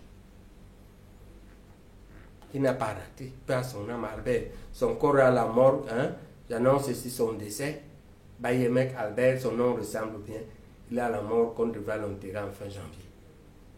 Mais c'est lui qui m'interme et ça n'arrête pas. Ça a été corrigé 2 fois. Mais ça n'arrête pas. La première fois n'a pas été pour lui. Qu'on a corrigé, c'est passé. Deuxième truc déterminant, en 92, quand j'entre en spécialisation, je suis le premier, hein? J'ai fait 2 concours. Le concours pour aller faire la spécialisation en France. Je suis le premier. Concours pour entrer ici, je suis le premier. Les Français me barrent parce qu'à l'oral, ils me demandent tu UPC, je dis bien sûr, quelle question. Vous êtes d'union que le oui. Vous êtes UPC, bien sûr, quelle question. Ça finit là. Je rate. Il me dit, va voir d'abord ta grand-mère. Quand il revenait chez ma grand-mère, il me dit que, elle t'a dit quoi? Elle dit que je ne parle plus de l'UPC. Qu'est-ce que je termine mes études? Il me dit ça que vous voulez dire, mais il faut que tu entendes ça. D'être comme tu l'aimes beaucoup. Et 3e terminant, quand il revient en 2000, je suis en froid avec le recteur Soso, avec Ejoa, en froid, il ne veut pas enseigner. Albert me dit, tu ne veux pas enseigner, tu viens avec la tête pleine, moi je te connais très sûr, tu as ta tête pleine, tu refuses à donner à tes compatriotes parce que tu ne t'attends pas avec les gens. Le recteur Soso négocie 3 mois, mais en fait ce qui me détermine à devenir professeur de médecine, pour distribuer ce que j'avais dans la tête. C'est Albert. Professeur Jean Baïbek. D'accord? Est-ce que les nouvelles générations Donc, aujourd'hui... vous demandez pourquoi. Regardez le parcours d'un homme, la vie. Vous comprenez pourquoi je dois prendre de la hauteur pour comprendre tout ça. Mais il y a quand même qui nous a prouvé que regarde, moralisation ne jouait pas avec. Comment on a passé. Comment aujourd'hui on peut retrouver cette moralisation? Nous sommes 2 dans la classe terminale qui ont fait ce concours. La terminale C du lycée de Bonabéré, 82-83, nous sommes 2 à faire. Bédi, vous savez où il est? Il est professeur titulaire et patron des maladies infectieuses dans tout le Texas. Tout le Texas, aux États-Unis. Son père était le directeur de l'école publique là quoi. Directeur de l'école publique là quoi, ça valait quoi? Tu pouvais passer le concours d'Aïdjo. Parce qu'à l'époque, c'était la chasse gardée. C'est-à-dire, c'était les familles, on désigne que telle famille doit avoir un médecin. Il n'y avait pas le mérite. Il famille éourdie là-bas dans le fond d'une came pouvait. Instituteur à quoi? Il est là. C'est une des familles que quand j'arrive à Douala, je suis pas à l'hôtel, c'est là-bas que ma famille savait que je suis chez les Bédimons. Ils connaissent mes parents et vice-versa. En fait, d'autres parents. Est-ce que ce mérite existe encore aujourd'hui? Non! Mais il y a eu cette intention. Je ne suis pas biaïste. Hein. Je ne suis pas biaïste. Mais, moi, je suis un homme rationnel. Je peux faire le parcours avec toi. Pour les idées, pour les principes, si tu changes ou tes résultats changent, je ne suis pas avec toi. Je n'ai jamais été là-bas. Je n'ai jamais acheté la carte du RPC. Je n'ai jamais été à un meeting du RPC. Je n'ai jamais été à une réunion du RPC. Je n'ai jamais été ami à un type du RDPC. Ce n'est pas possible. Ok? Mais est-ce que ça m'empêche de dire que à ce moment, ce type a eu tel résultat, a fait telle chose? Non. Parce qu'il ne faut pas se tromper, Cédric. Au sein du même parti, vous allez avoir des gens qui ne peuvent pas faire ça.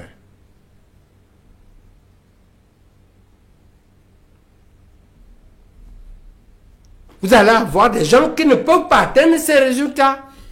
Vous allez avoir des leaders corrompus. Vous allez avoir des camarades tordus. Et pire, les êtres humains sont comme ça. Il ne faut pas croire que les organisations fabriquent les êtres humains. En particulier les cadres. Les gens viennent avec une éducation et s'inscrivent dans les partis.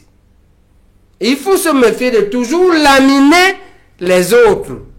Et surtout quand un a fait des choses, il faut le reconnaître. Et il faut faire l'effort d'implémenter et d'élever nos organisations, nos partis politiques. Professeur Jean Baïbek, dans le fil conducteur de cette émission, il y a le chapitre santé. Vous avez certainement appris cette nouvelle. Le centre d'hémodialyse à l'hôpital régional à Bamenda a été fermé pour cause de panne de certains appareils indispensables dans les séances de dialyse. Comment vous réagissez lorsque vous apprenez une telle nouvelle? Nous avons une maladie générale, la maintenance, qui participe de la gouvernance. Ne pas savoir qu'on a la maintenance, ne pas savoir qu'il faut un service de maintenance, ne pas savoir qu'il y a la maintenance systématique, la maintenance à la demande. Même avec nos voitures, nous faisons non. C'est-à-dire que nos voitures, on attend la panne avant d'amener au garage. On ne sait pas que la voiture doit aller au garage. Sur la notice de la voiture, c'est écrit qu'elle doit aller au garage après telle date. Et quand elle va au garage, on met dans les machines, on change tel nombre de pièces. Et puis maintenant, elle va aussi au garage par nécessité. Nous avons ça. Après ça, il y a la prévarication. Après ça, la malgouvernance. Vraiment, ça ne m'étonne pas. Et la gestion de la crise sanitaire, le Cameroun a subi près de 9 mois des crises liées à la pandémie de Covid-19. Vous avez vu le parlementaire Jean-Michel Nithieu dénoncer des soupçons de détournement de deniers publics dans le cadre de la gestion des fonds Covid-19. Quel est votre point de vue sur ce sujet? Non, je crois que la gestion technique et scientifique, bon, on s'est battu. Mais vous savez que c'est une crise qui a des mensonges internationaux, comme le banditisme international. Vous savez qu'on a combattu Raoul en France pour l'affaire de la courquine, parce que la courquine ne donne pas l'argent. Donc il y a une malhonnêteté internationale autour de l'affaire qui fait que c'est trop difficile de critiquer le Cameroun. Mais il y a deux questions sur lesquelles notre ministère ou notre gouvernement doit être clair. La première question, c'est où est-ce que lui là, parce qu'ils ont eux-mêmes ont publié plusieurs marchés. Comment on fait pour qu'un seul type qui a 3 entreprises gagne le même jour 3 marchés qui font au total 1 milliard et 2?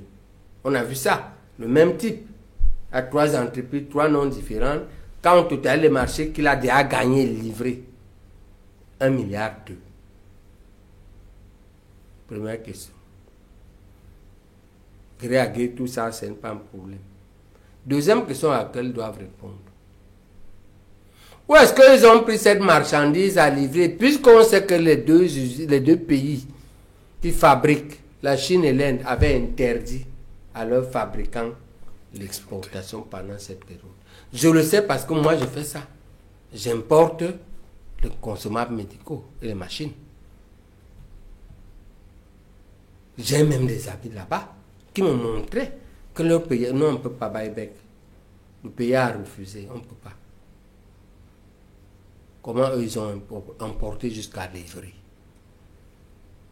Ils doivent répondre à ça. Si la Cour des comptes, voilà la question que la Cour des comptes doit leur poser.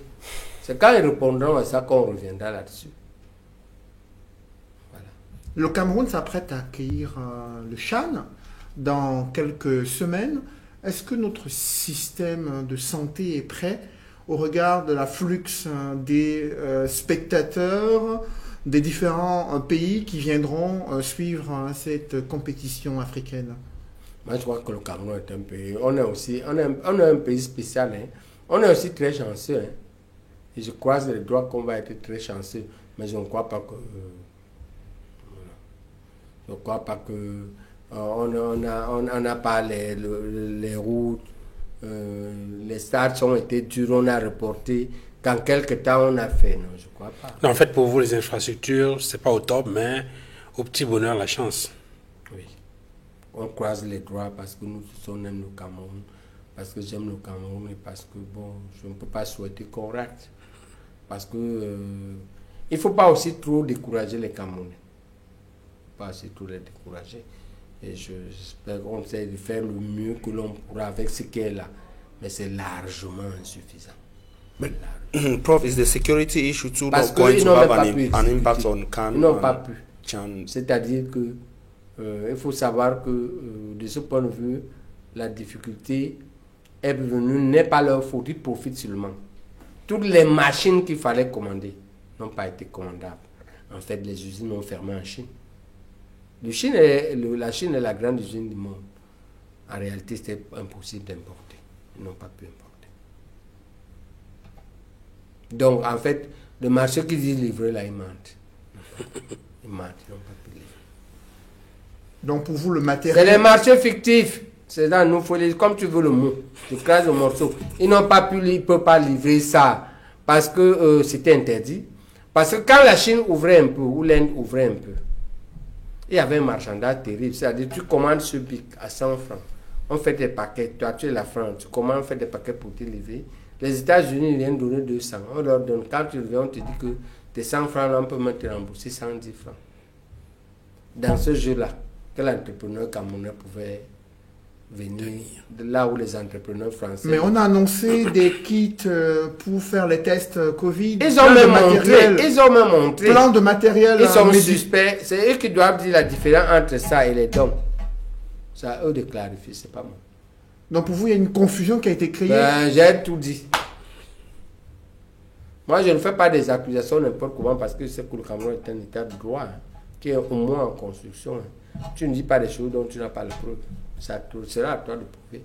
Moi, je n'ai pas dit ça, c'est toi qui veux dire ça. Si tu veux dire, mais j'ai dit que c'est eux qui doivent prouver où sont partis les dons. Et ils doivent prouver ce qu'ils ont acheté, où est-ce que c'est parti, d'où est-ce que c'est venu. Pour nous rassurer. Le gouvernement a annoncé la couverture santé universelle. Elle devrait être mise en place. On ne peut pas faire ça tant qu'on n'a pas. Est-ce qu'on peut y arriver? Est-ce que ce système peut être implémenté au regard du fonctionnement du Cameroun, du niveau de couverture déjà sur le plan couverture sociale et des capacités des Camerounais à pouvoir faire face à des cotisations indispensables pour y parvenir? Le problème n'est pas la capacité des Camerounais à cotiser. Parce qu'on cotise au prorata. Dans un bon système, on prélève les entreprises. C'est là où il y a la masse d'argent. On prélève l'État, puis on prélève les citoyens. Hein? À la fois dans leurs revenus, mais aussi dans une sorte de TVA. Ce n'est pas le problème. Le problème, c'est la gestion de cette masse salariale pour qu'elle joue le rôle qu'elle doit jouer. Et c'est très difficile de le faire dans un peuple qui n'a pas d'éducation par rapport à la corruption. Entre les médecins qui doivent faire les cliniques, les hôpitaux qui doivent faire les factures, le système qui doit contrôler, le système qui doit ordonner le paiement, le système qui paye. On n'a même pas réglé le problème des marchés publics. Ça, on va régler comment? Non, on n'a pas un système fondamental qui permet de mettre ça en jeu. Si on met ça en jeu, il y a le risque d'échec est extrêmement élevé et l'échec par la corruption en bande organisée. Vous parlez de la corruption. Pourtant, on a vu la CONAC depuis de nombreuses années mener des campagnes de sensibilisation des citoyens sur la nécessité d'éviter des actes de corruption et de les dénoncer. Pourquoi cette pratique de la corruption ne baisse pas au Cameroun? Bon, ça c'est une étude scientifique qu'il faut faire. Moi, je ne peux pas faire d'études scientifiques là-dessus, mais je sais déjà qu'il faut qu'on applique l'article 66. C'est la déclaration des biens. Voilà, ça c'est un pilier. Deuxième pilier, il faut qu'on expose moins le citoyen. Et pour exposer moins le citoyen, nous devons faire ce qu'on appelle l'électronisation des paiements, quel qu'il soit. Parce que dès que le citoyen n'a pas l'argent, il a une carte. Même le taximan doit prendre la carte. Même la vendeuse de biens doit avoir la machine et prendre la carte. Dès que l'argent est électronique, tu réduis ça significativement. Or, nous sommes dans un pays où à l'Assemblée, un jour j'ai accompagné mon mentor avec le sac. On ne comprend pas, professeur. Vous l'avez accompagné. Tu as compris. J'étais scandalisé que l'Assemblée paie en liquide. On est où là? L'Assemblée paie en liquide. Même moi là, mon rappel, on me paie en compte-goutte. Mais quand je pars là-bas, comment on appelle le type? Ok, il n'est pas là. Ok, il va vous dire. Quand on parle là-bas, il nous donne les liasses. On apporte le sac. Pourquoi il n'y a pas un virement dans les comptes bancaires, par exemple? Ça, c'est le rappel. Donc, mais ils ont aussi le liquide là-bas. Je ne sais pas pourquoi ce n'est pas une loi.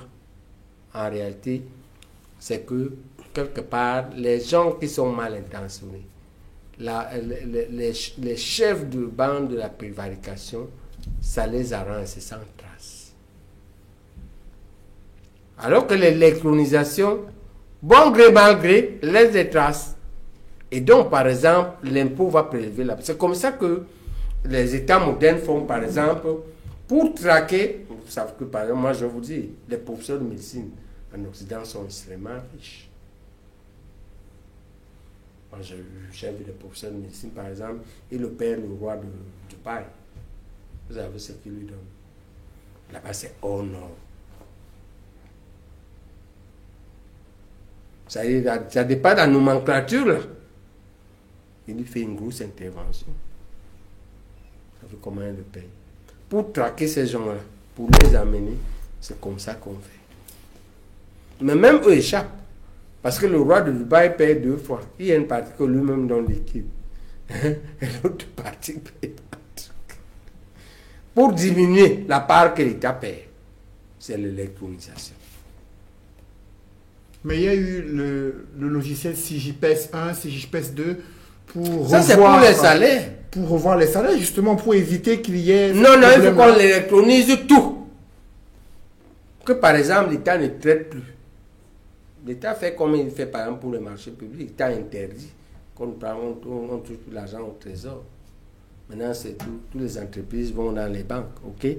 L'État doit arriver à cette situation-là pour les citoyens et les hauts cadres de l'État. On ne paye rien en liquide. On paye tout par virement.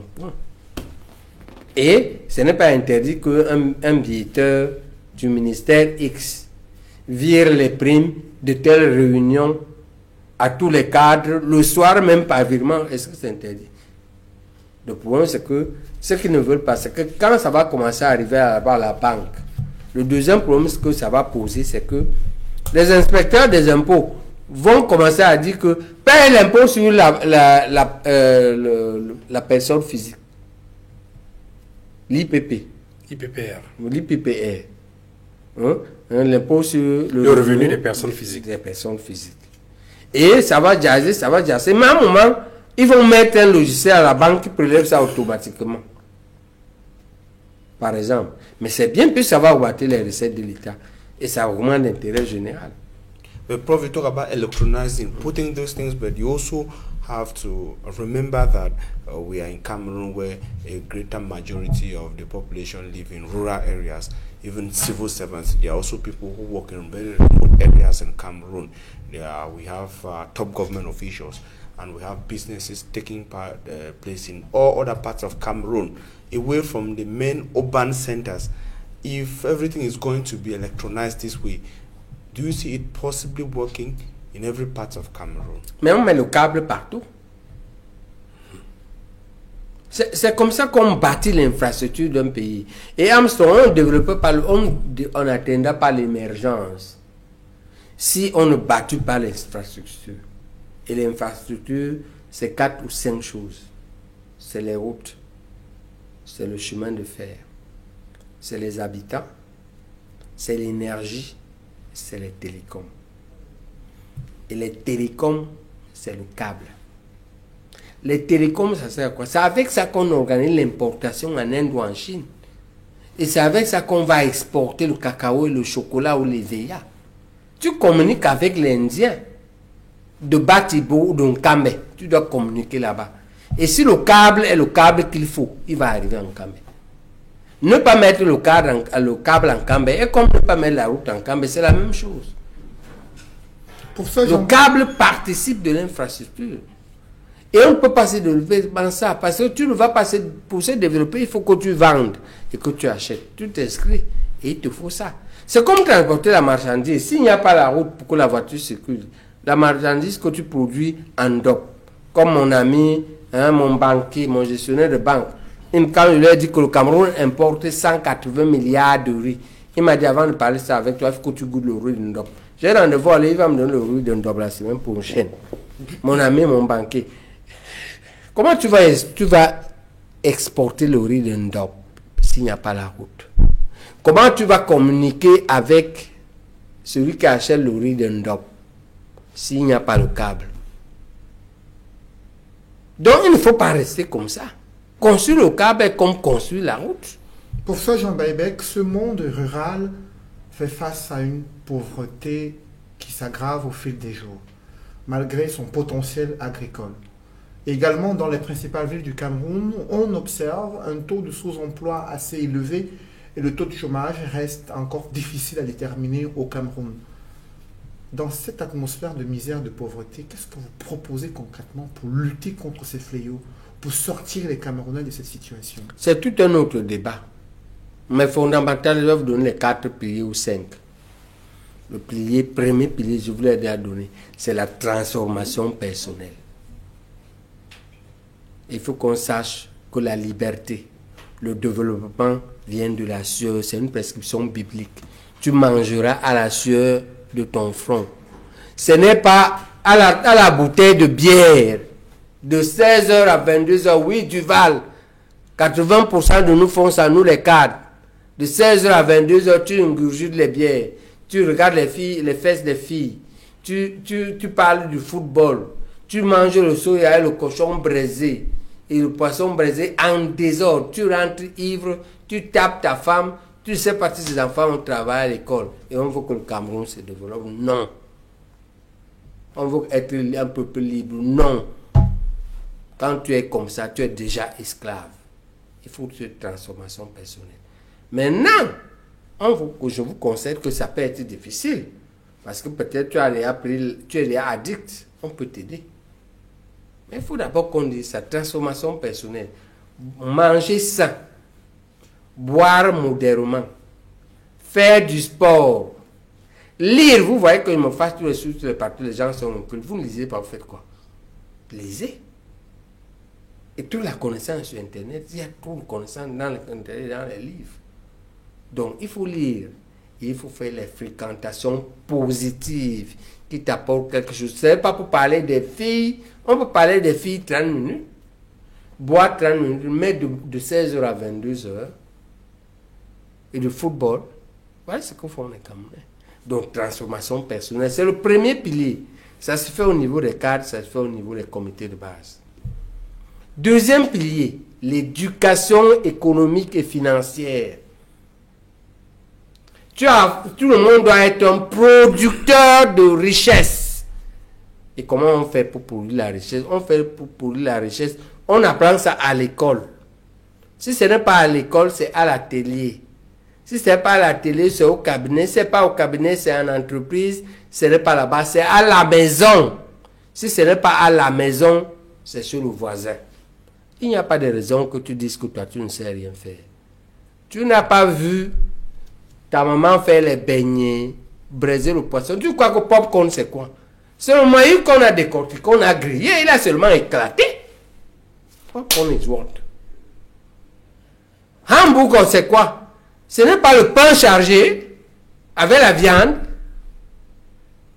McDonald's vend quoi? C'est le pain chargé avec la viande et le fromage, non?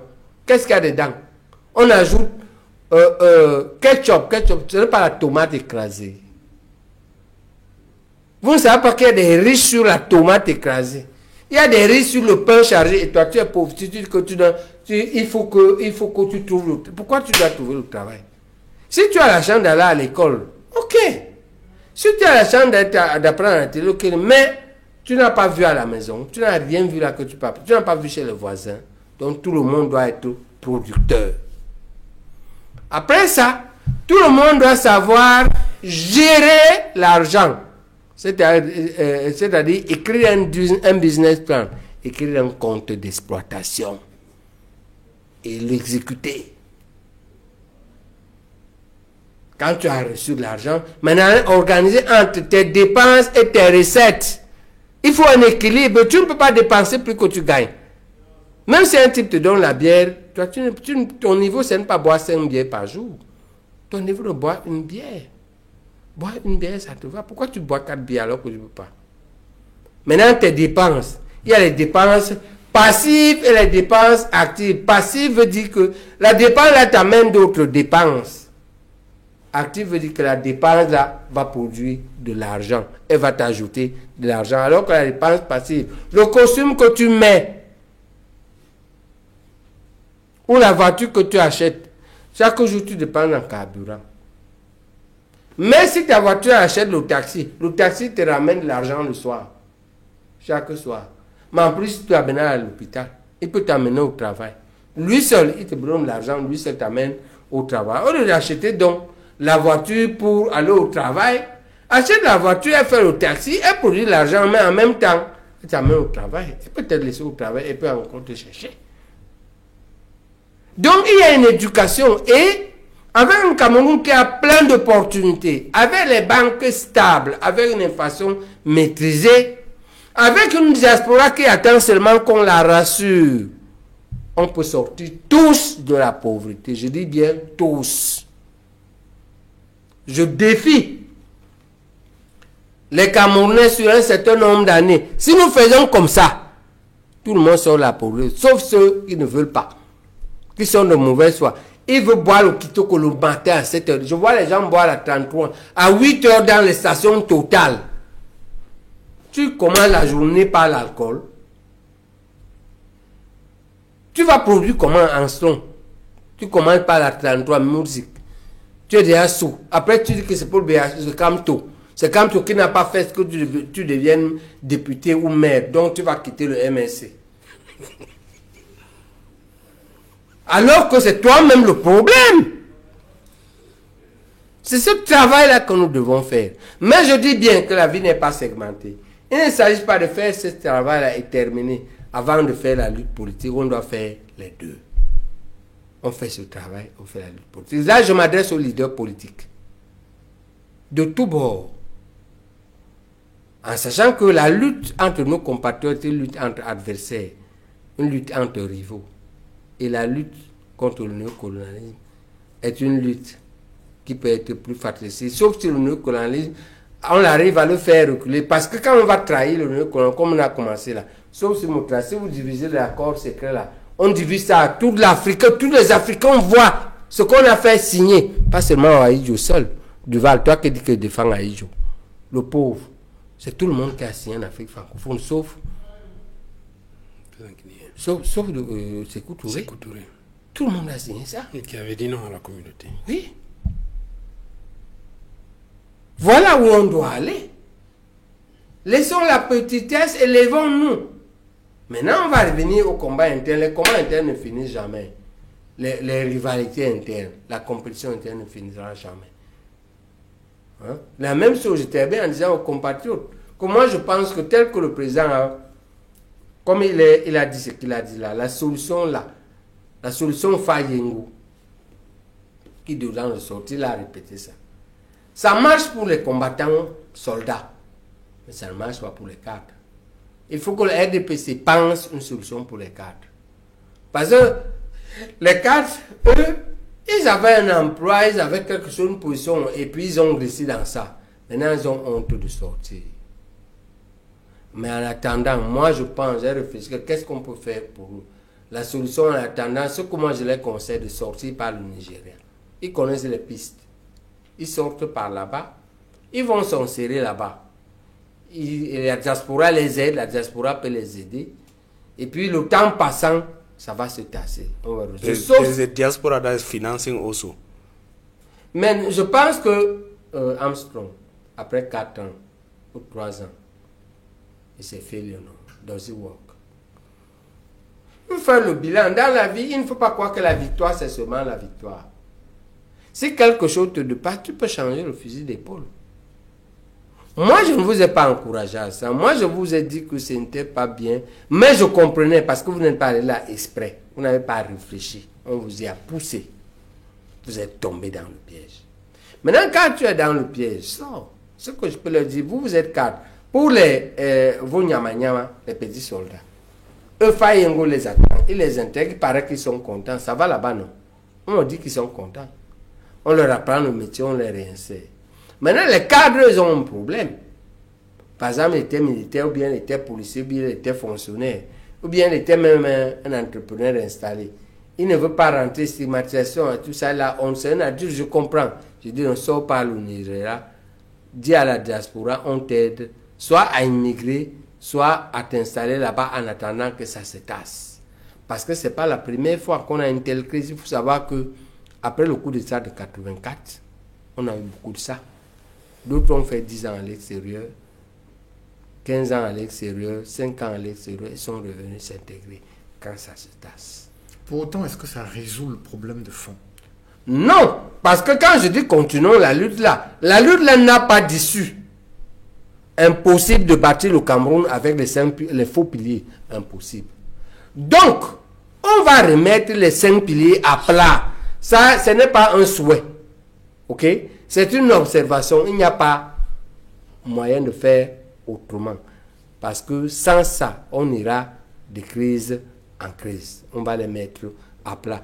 Aujourd'hui, c'est un problème de timing. C'est pourquoi la lutte doit s'organiser pour continuer la pression dans ce sens. Et c'est une question de rapport de force. Rapport de force d'abord par rapport au colonialisme qui entretient ça. Et si le centre du néocolonialisme lâche les piliers internes et que nous faisons une bonne coalition, ça va arriver tôt. Professeur... Est-ce que tu me comprends là? Très bien. Voilà, ça va arriver tôt. Par contre, si on n'arrive pas à s'organiser avec le FPI, FLN et tout ça, l'ANC, ça arrivera tard. Enfin, mais ça va arriver. Non, quand vous expliquez, ça rappelle un peu l'occupation de la France. Professeur Jean Baïbek, nous sommes arrivés au terme de cette émission.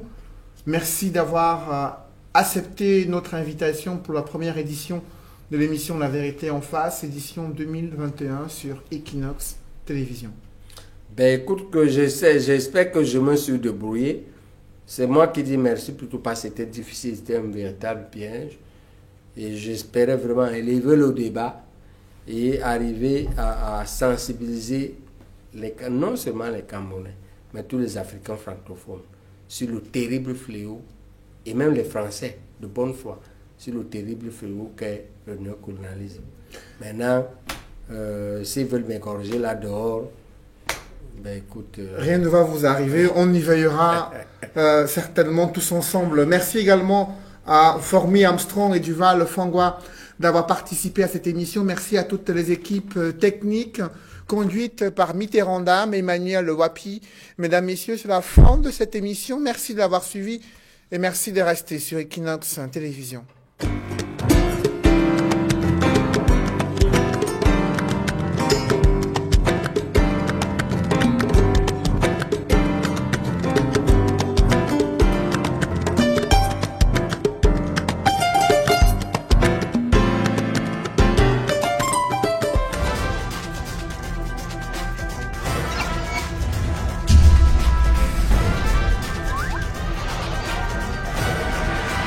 Equinox.